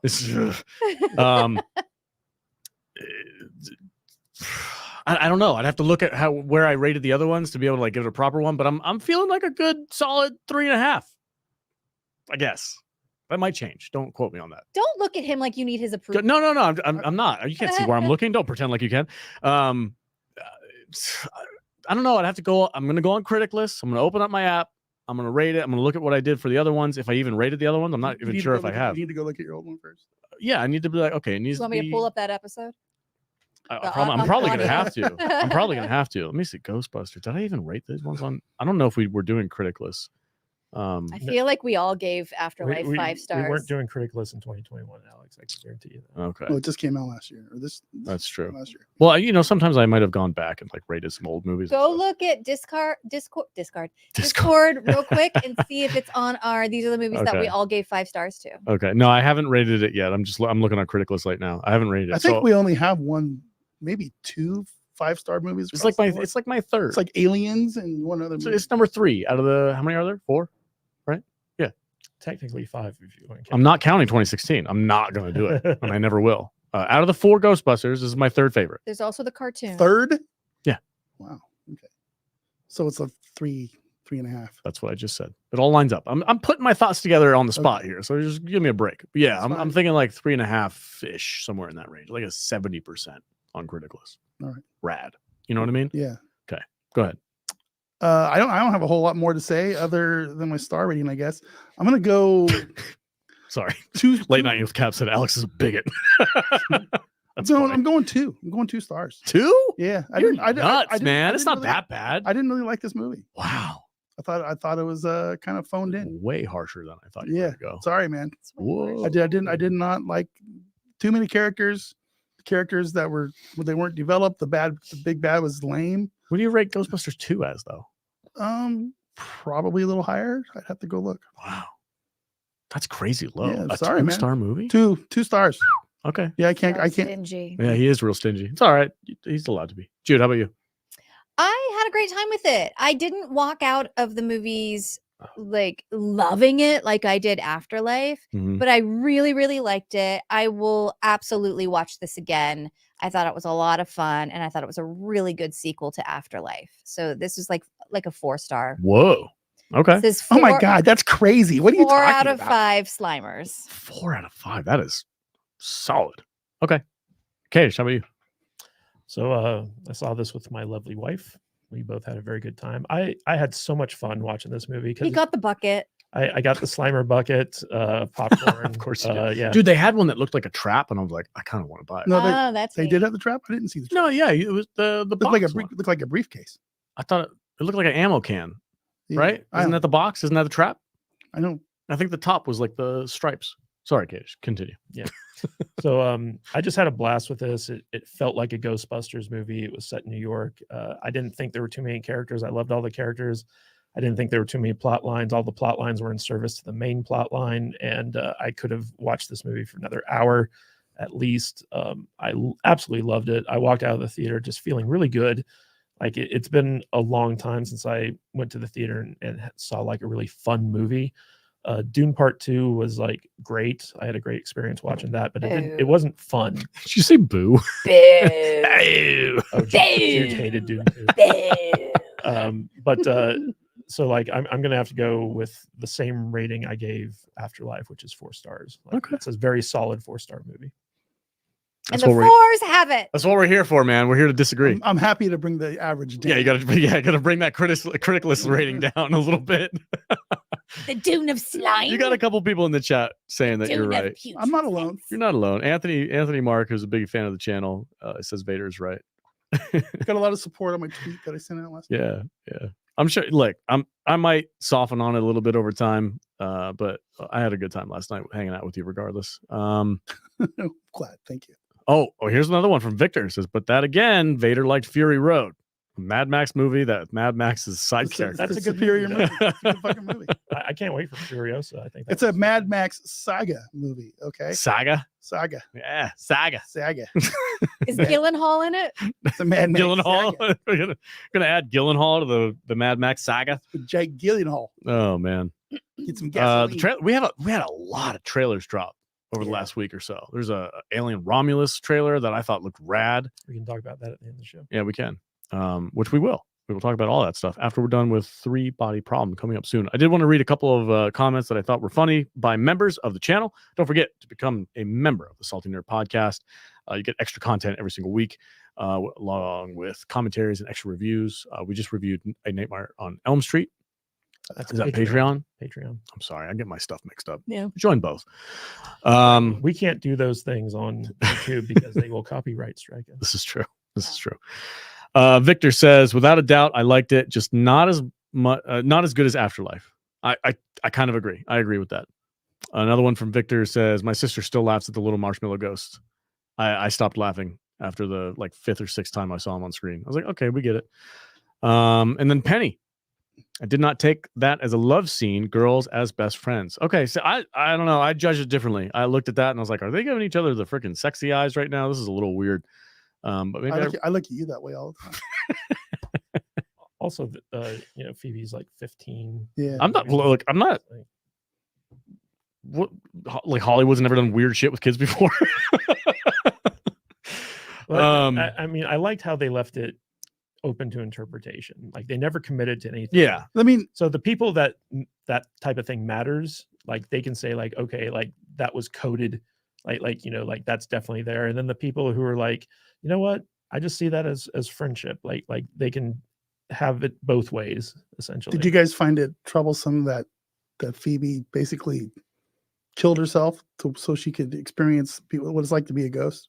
Yeah, that was a little weird. It was a little weird, right? A little weird that, and I didn't necessarily think that they established the fact that was possible with that little mechanism that they had. Mhm. They 2 were minutes, you're done. You go. They were like, yeah, this thing can extract the astro projection of whatever's the object we put in it. But I'm like, I didn't. Bit of a spoiler.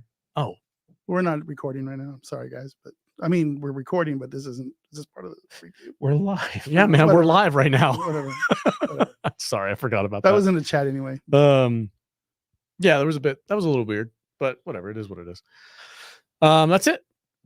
Jude bounced. I don't know. I guess she has a pee. We're gonna take a break for a few minutes and catch up with the chat.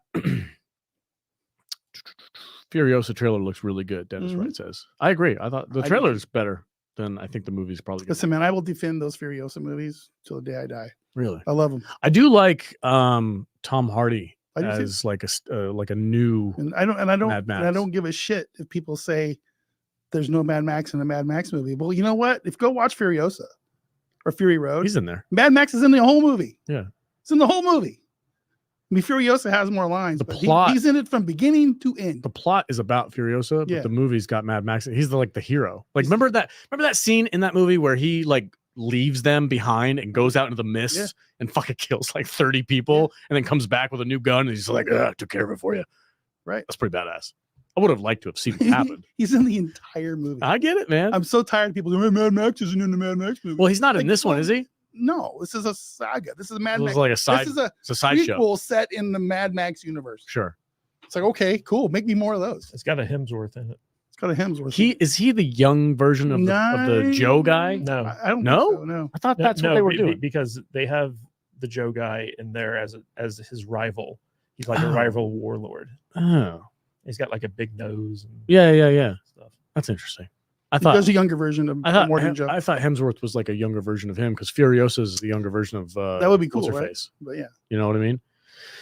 I was worried about Hemsworth like not fitting that role very well, but he's hamming it up, and I think Yeah. that's necessary in a Dude, Mad when Max they movie. showed the trailer and they show that scene of Hemsworth on the chariot Yeah. being pulled by The horse, motorcycles? I'm like, yeah.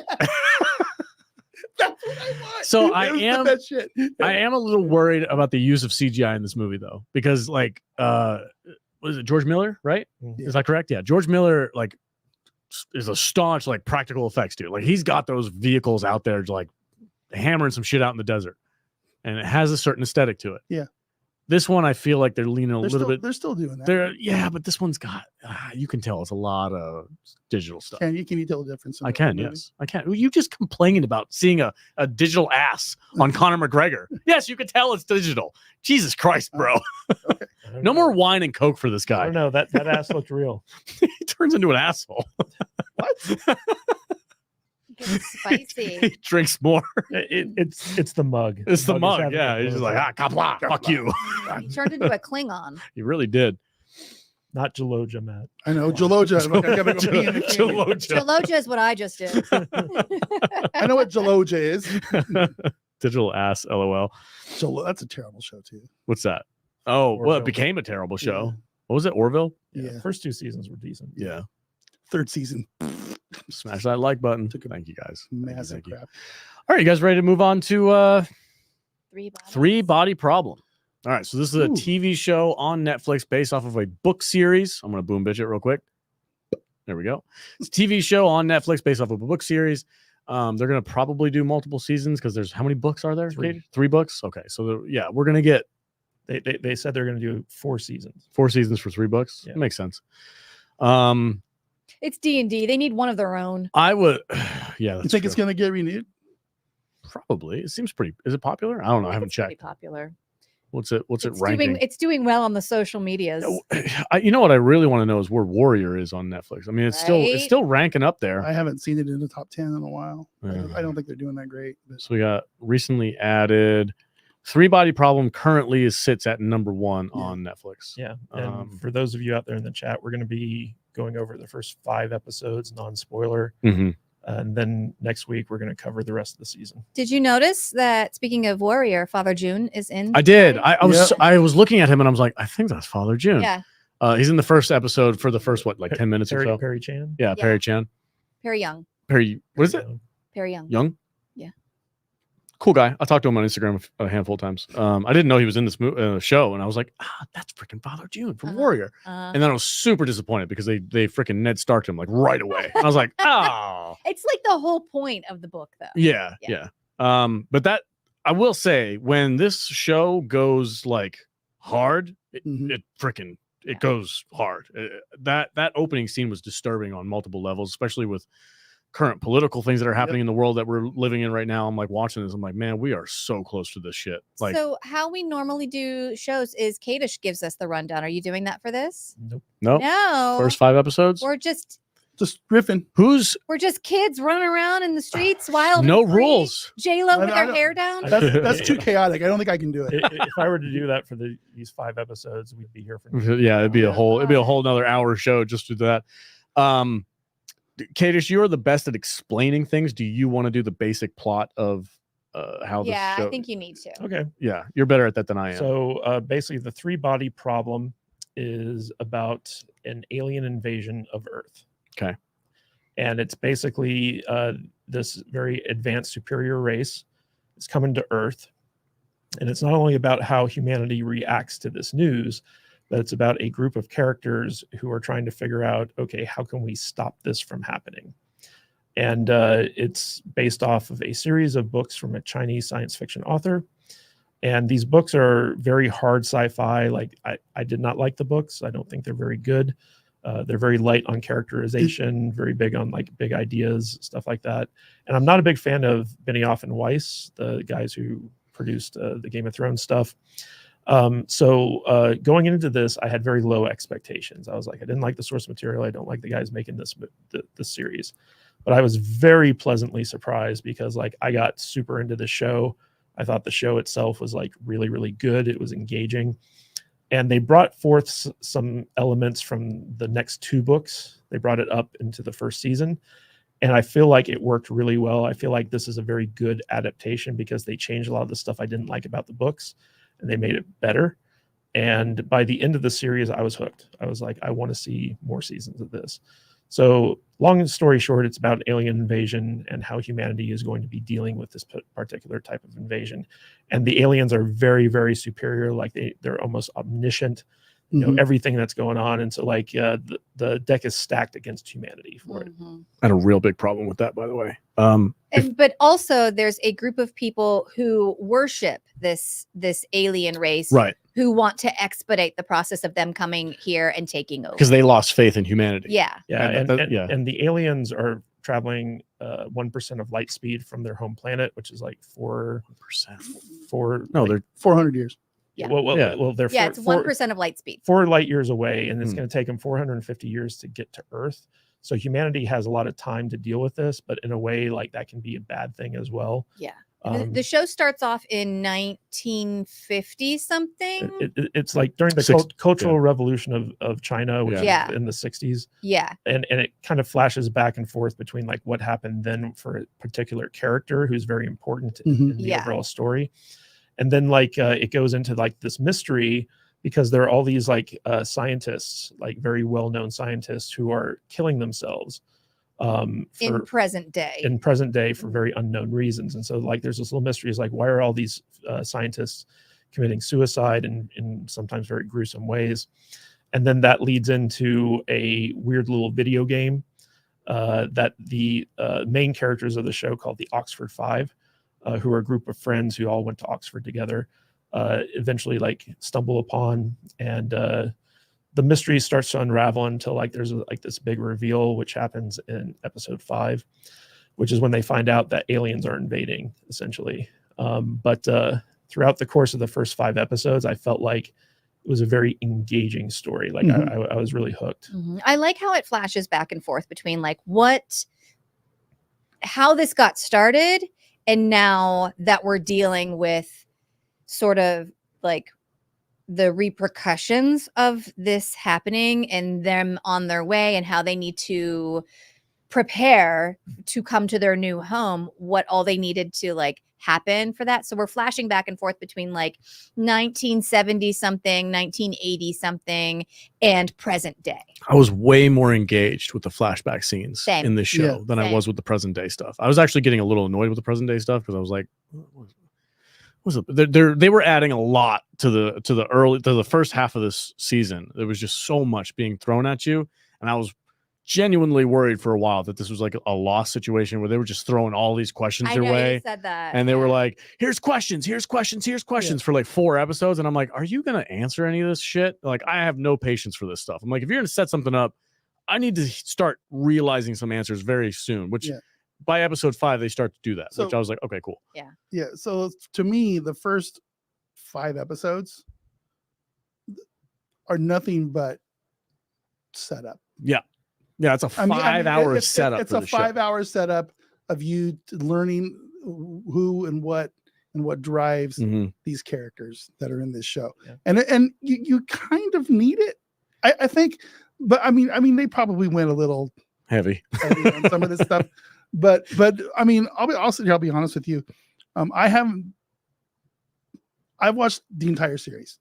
I'm done. Okay. I've watched through 8. We all have, except for I'm the only. I guess apparently I'm lagging behind. But if you guys know me, I don't binge. Yeah, that's TV. true.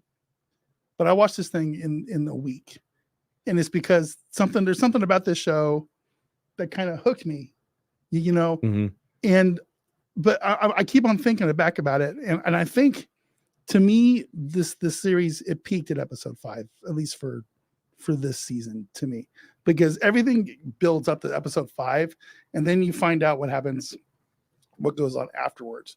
But I can't tell you what happens on episode 5 because it's really fucking cool. There's some. I don't know how to talk about this without talking without actually spoiling it's hard to not spoil the show, but leading up to the end of episode 5, it's all character setup. These characters are all worth knowing. They're all important. They all have their role. Unlike Frozen Empire, am I right? Empire, yes, for sure. But at least they took the time to explain what drives these people and what they do and why they're important. And I appreciated that. And so the point of us talking about this without spoiling it, I think, is people who haven't invested their time yet, is us saying like, look, get to it. Because episode 5 pays everything off, and then the rest of the season is kind of like preparing you for the next chapter. So the real question is, when people are watching this review, is it worth my time getting invested into the show? That's kind of the answer we need to present. I would, as of right now, seeing episode 5, I watched episode 5 this morning on this TV right here. It's worth the investment. I was very intrigued. There's a lot of scenes in the show that are like, whoa. a lot of political maneuvering, especially from the Communist China Party in the 70s and 60s, that you're like, God, man, it was almost like a bunch of warning signs. Like, and lots of science. If you're a Lots of science science. nerd, you're Although, gonna be into you know, this. there was our resident science nerd, Dr. Target, has Uh-huh. poked holes in everything that they're Oh, doing. God, Oh, I yeah. love him. Everything. He I sent me love literally, him. look at this paragraph that he sent Yeah. me. This is Dr. Target's text message about all the bullshit in this TV show that he's Love like, him so much. none of this is right. And Yeah. I'm like, We That's need good to on take you, him man. to Lost Spirits. Good on you, man, That's for great. sure. Yeah. Well, it's kind of funny because the books are known for being like very like hard science, like, Mhm. so, like all the science in Yeah, but in it's Chinese science, am I right? all the science in the books can technically be like real. And even when Dr. Target was here before, when we were talking about like, is 3-body problem going to suck? You know, he had some type of praise for the books, I think. For instance, like the title of the series, 3-body Mhm. problem, it comes from a tri-star system, where basically like you have 3 suns. And the question is like, can you predict how the 3 suns are going to react to have like a stable planet, you know, in a trinary system, essentially. And the 3-body problem is because you have like all these fluctuations and masses at different times from like the 3 bodies in the system, it's impossible to predict how they're going to react to each other and predict their orbits. And in the show, there's like a very interesting thing where there's like a video game that you see in the trailers and stuff like that, where they put on these headsets and they're immersed into this like this virtual reality where they're presented with like a game that they have to find objectives to. And it all has to do with like this concept of the 3-body problem. It's very peripheral. With the video game stuff? Yeah. Yeah, I can see it. I like the peripheral better Yeah. than I like this show. Hmm. But yeah, Okay. I can see what you're saying. Yeah. Sorry, go ahead, Kadish. I was Oh, that was it? Okay. Oh. I'm trying to figure out how to answer a comment in the chat. Tyler, I see you. I don't know what you're talking about, which is why I'm taking so long to answer. Oh, what was the question? Something about the milligram experiment, and I'm not Oh. 100% sure what that is. I'm looking it up right now, but Okay. I can't answer you right now, but I'll see if I can get to it before the end of the show.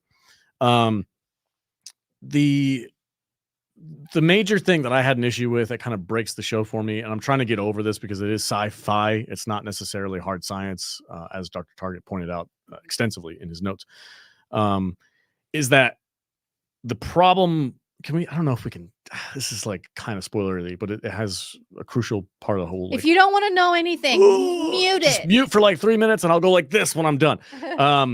So the reason why the aliens are leaving their system, their 3-star system, is because it's chaotic and they can't Yeah, their survive. planet is chaos. So they have to come to ours in order to survive. But because we're stable. yeah, because we have a stable environment. And they kind of address this in episode 5, and I'm wondering if they follow up with it later on in the season. Don't tell me yet, but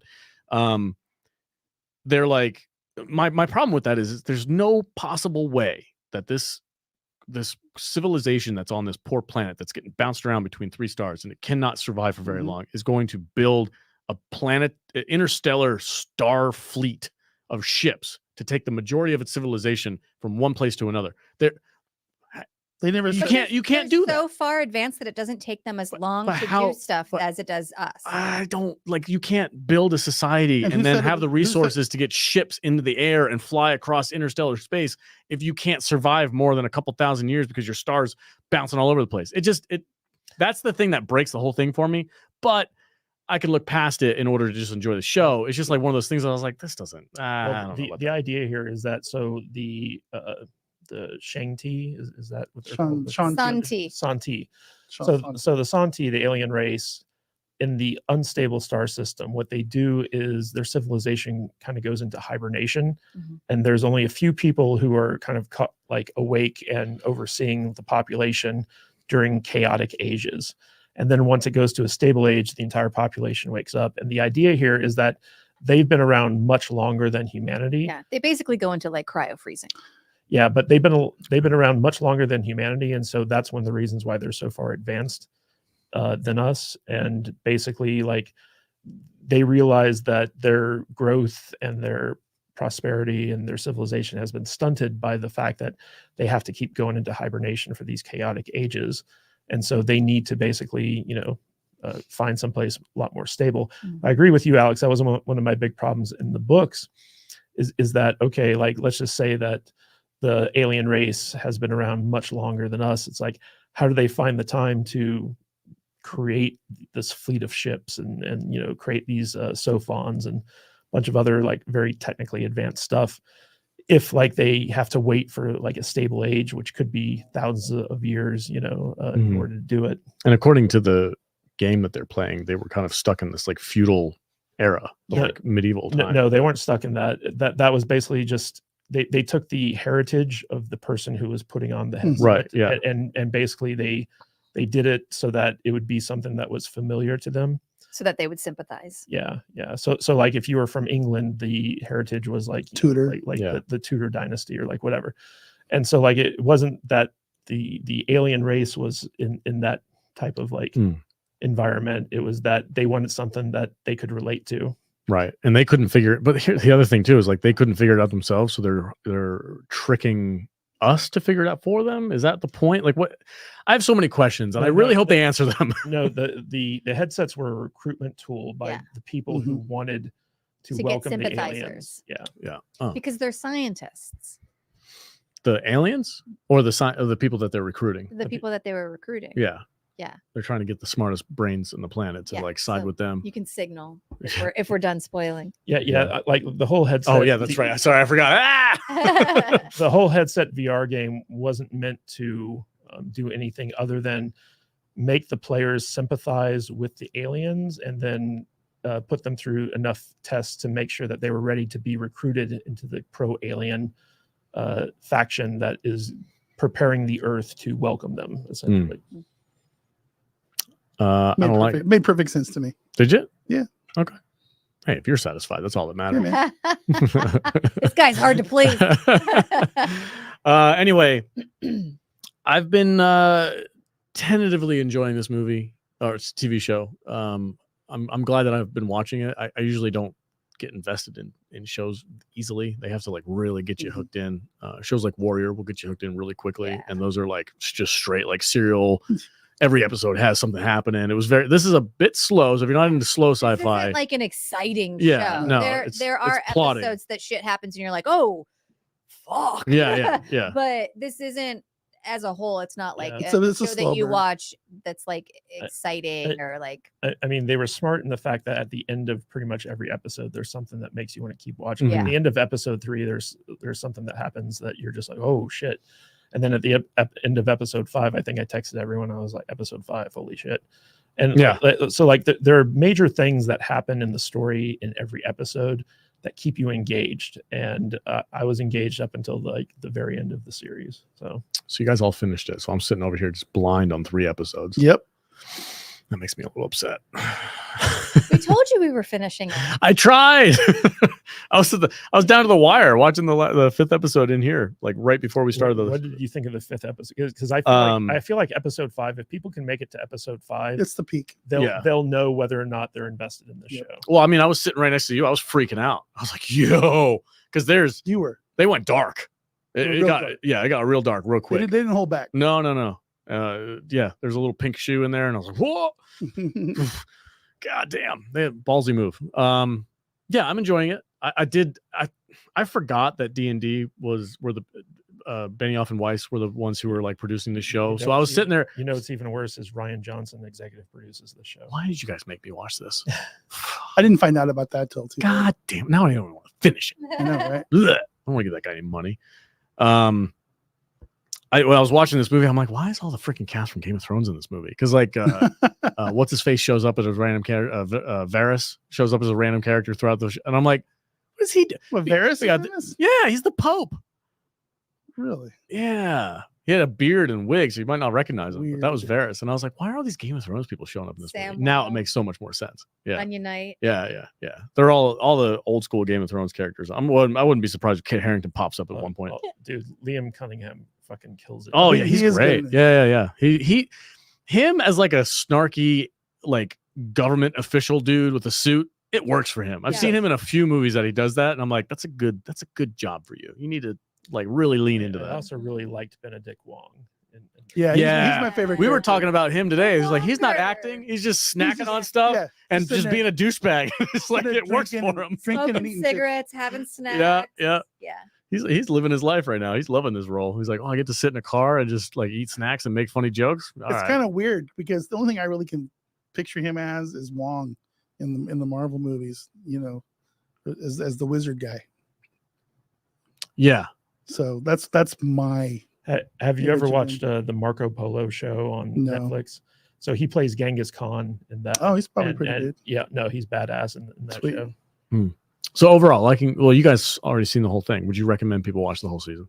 Yeah, I think it's worth a watch. I'm not as crazy about it as Kadish is. He like every freaking episode, he's like, "So what'd you think of that?" I'm like, "I don't know. I'm gonna just keep watching it. It's cool." I mean, this I get why he likes it. Yeah, and I really don't understand why I do, because this is not. It's not your type. My type of show. There's something I'm finding intriguing about it, and I don't really know exactly what it is, but it's enough to.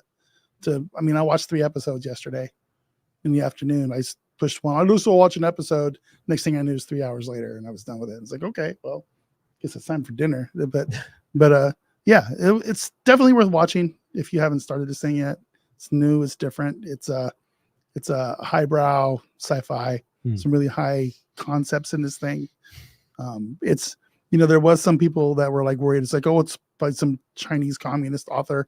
This is not. they do not paint China in a pretty light. This is not communist propaganda. No. It is not in the show when communist China is in the limelight. They are not asshole. They're not Chinese good. Asshole. They are not painted in a good light. I want to be able to talk about this with spoilers because I have specific things that I want to say about specific characters. That I just don't think it would be fair to. Are we going to spoil it next week when we do the full season? I want to. I want to do like a full wrap. Yeah. Okay. Maybe we might. It depends. I don't know. It's like I said. Be like, fuck this character, and here's why. Yeah. Fuck her because here's why. I mean, this person's fucking crazy, and here's why. It's sitting at #1 on Netflix. Yeah. So by next week, I'm sure most people will have watched. So next week, spoilers. Yeah, next week's gonna be spoilers. You guys be ready, be prepared now. We'll bring the clacker. Spoiler. But I came into this with such low expectations. Like I was expecting not to like it at all. I had none. I honestly was confused why we were watching. I was like, why this of all the shows that are out there, why this? But like I'm such a sucker for anything sci-fi, and it's been a while since we got like a really good original science fiction type show. Star Wars has let us down. Star Trek has let us down. Invasion. Talk about like comparing apples to apples with like an alien invasion story. Like this alien invasion story is actually like really gripping and interesting, whereas Apple TV's invasion, it's just like, oh my god, it's so bad. Well, what's funny though is, and this might be a spoiler, but we're 8 episodes in, we haven't seen an actual alien yet. Okay, and I'm sorry if that's spoiling, but at least an invasion. Where we're saying, where's the aliens in our alien invasion movie? At least we got the Slimers and the wall crawlers and shit. In this one, we get virtual reality. Don't you fucking defend invasion? Are you defending invasion right now? Yeah, this is weird. Yeah, you cannot not like Frozen Empire and then start complimenting invasion.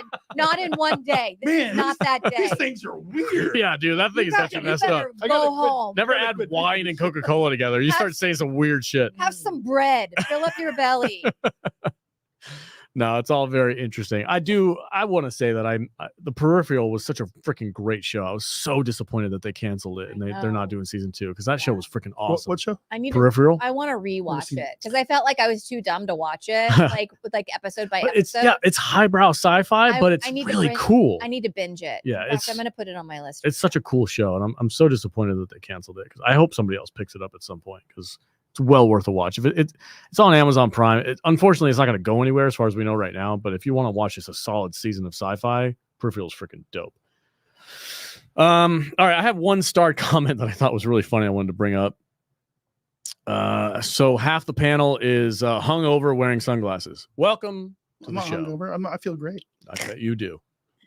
He'll be hungover tomorrow. No, I don't even feel like I got any kind of a buzz at all. No, I've had 2 glasses of wine basically. What's wine? You're it's like what, crazy shit though. Yeah, what kind of what percentages is wine? It's wine. It's just cheap ass chuck. It's 12%. This is like 80. Yeah, that's what we normally drink. Yeah, this is soft. This is a soft drink. It's a soft drink. It's a soft drink mixed with another soft drink. That's right. Yeah, you're fine. So yeah, this is a digital ass compared to Conor McGregor. actual Yeah, ass. Conor McGregor's ass. Yeah. Digital Conor McGregor's ass. All right. Well, let's shoot the shit for a few minutes. I really liked the trailer for Aliens Romulus, Alien Romulus, whatever the new Aliens movie. the new Alien movie. That trailer looked rad. Kadish is like, it just looks like a mix between the first and second movie, and I'm like, yeah, man, that's what I wanted. Yeah, the two best Alien movies. Yeah, mix them together and make a new one. See what happens. It's like, that's exactly what I want. Thank you. You and I were both like, yeah. Uh-huh. What's the problem? Are you not entertained? Like, what's your problem with that trailer? Not into it? It just looks like nothing original to me. Nothing's original. Well, I mean, like we've gotten the same formula for every single Aliens movie since the second one, and I'm just like, hey, like I get the nostalgia for the first one. I get how good the first and second movies are. Let's just can we do something new and groundbreaking? What would we do? What with the new Alien movie? Watch the shit out of it if it's good. I mean, I don't know. What if it jumpstarts a new bit? You know, like sometimes a good franchise. I got an idea. The franchise is tired. I got an idea. Yeah. Right. So you take an ancient Sumerian evil god. Okay. This is a timepiece. You wake him up. All right. So there's an alien pod. Right. In ancient Sumerian ruins. In ancient Sumerian ruins. Sure. Right. Exactly. Yeah. In a pyramid under Antarctica. We're gonna make this a period piece. Oh shit! It's gonna be about King Solomon. Like muskets and stuff. Be like King Solomon. Oh, old school. Fighting aliens in ancient times. They had technology back then. And there's going to be a young girl, and she has a dog. That's right. She's going to be the main character. And then Ripleyus is going to show up. Ripleyus? Okay. I'm sorry. Maybe I am drunk. I don't know. I think you might be. Ripleyus. But there's a bunch of trailers. We got Godzilla X Kong coming out. We're going to talk about next week. Are you looking forward to that at all? Is anybody looking forward to that? I know. Are you serious? I am so hyped for it. Why? I don't know. That is not your type of movie, Jude. That's my type of movie. Monster movies? Yeah, but that's not a scary monster movie, though. This is like a buddy cop monster movie. These legendary. You better give me that King Kong. All right. You better give it to me. All right, with his mechanical arm punching orangutans. Yeah. I feel like they might have finally jumped the shark with these. You think? I guess we're gonna find out. Just now? I don't think it's gonna be good, but I think it's gonna be fun. Oh, it'll absolutely be fun. Yeah, I'm gonna get a big old bowl of popcorn and just be like, show me some CGI monsters. Yeah. That's it. That's all I want. It's gonna be Pacific Rim. You know what I mean? Just whatever, man. Movie ever made. Pacific Rim? Pacific Rim. Criticalist.com. Watch it this week. I did. Did you really? Okay. Pacific Rim? Yep. I watched it with my kids not too long ago. They loved it. Yeah. It's great. It's fun. I've never seen it. Oh, what? Dude. I don't think I've ever seen it.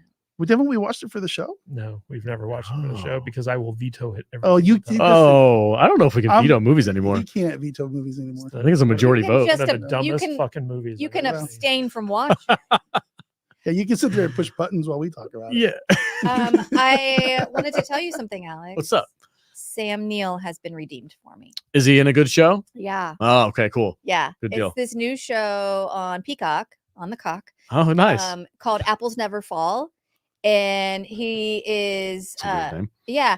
It's about this family hierarchy. And it's like a mystery. And at one point, something happens to one of the family members, and it's like, is she dead? And if so, who did it? Mm-hmm. And it's very intriguing. And Sam Neill is excellent in it. Nice. I'll have to check it out on the So TV. you've been watching the cock, huh? I've been watching the cock. I'm on that cock every day, baby.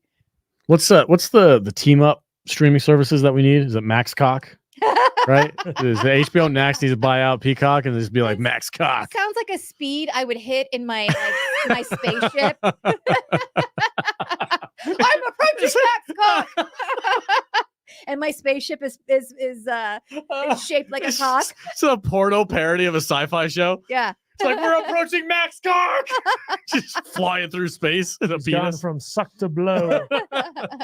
God. Where's a good Mel Brooks movie coming out? Is there Yeah.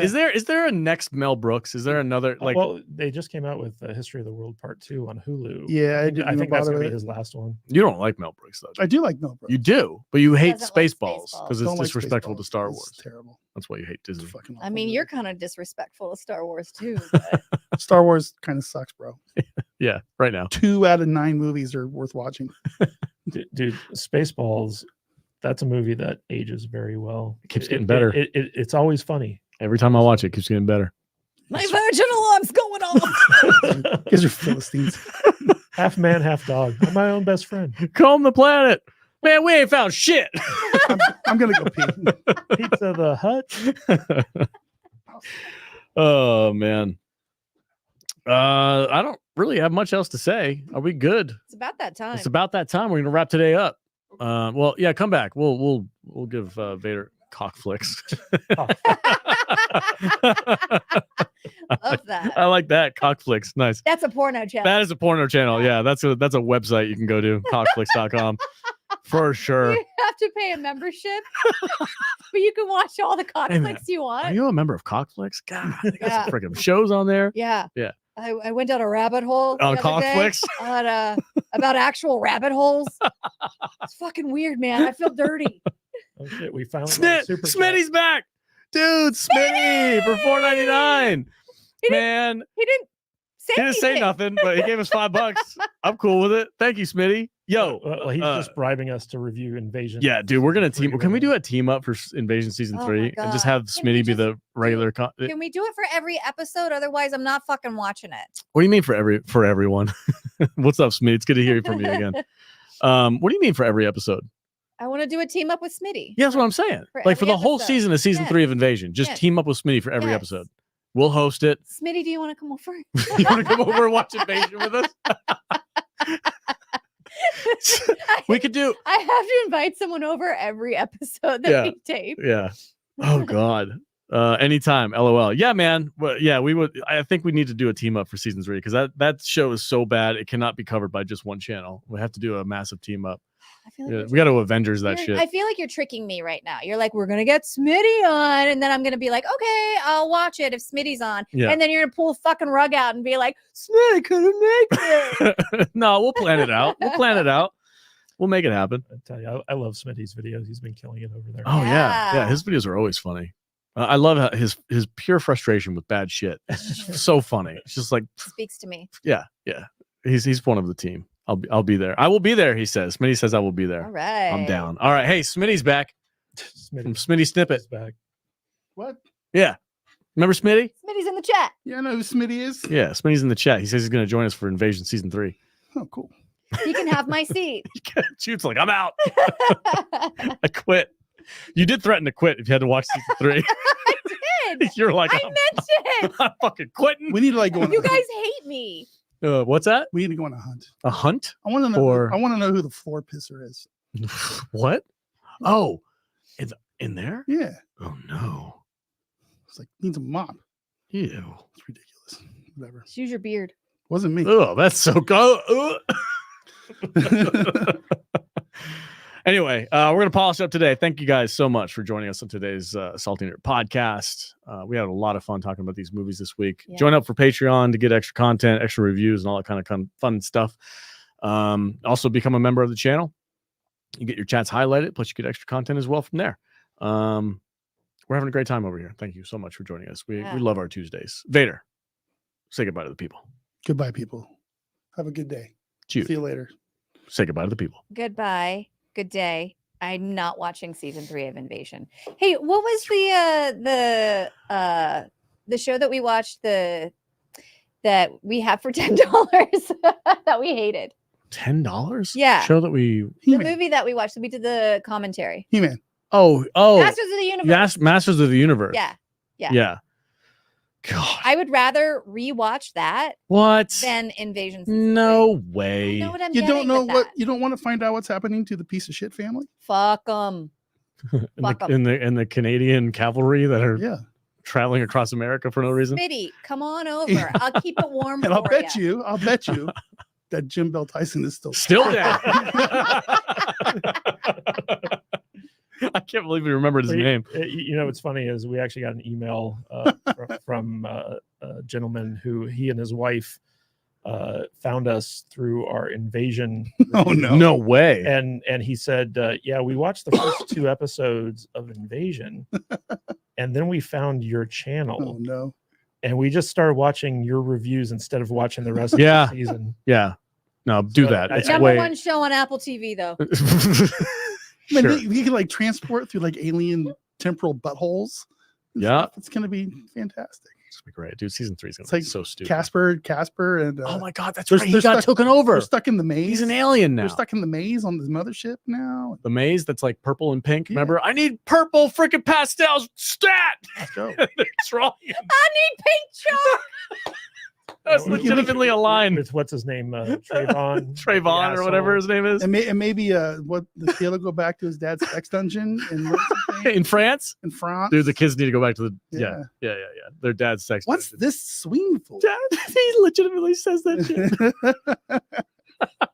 That show is Come on, When you dude. say that, the show Dude, sounds dude. awesome. This show is so stupid. It's amazing. All right, Katie, say goodbye to the people. We'll polish this up. Goodbye. That was brilliant. All right, I'm going to keep the energy up. Stay salty, folks. We'll see you next week. Adios. Hey, folks, thanks so much for watching this live stream. If you want to watch our previous live stream, make sure to click right here. Or if you would like to check out one of our favorite highlights, click right here.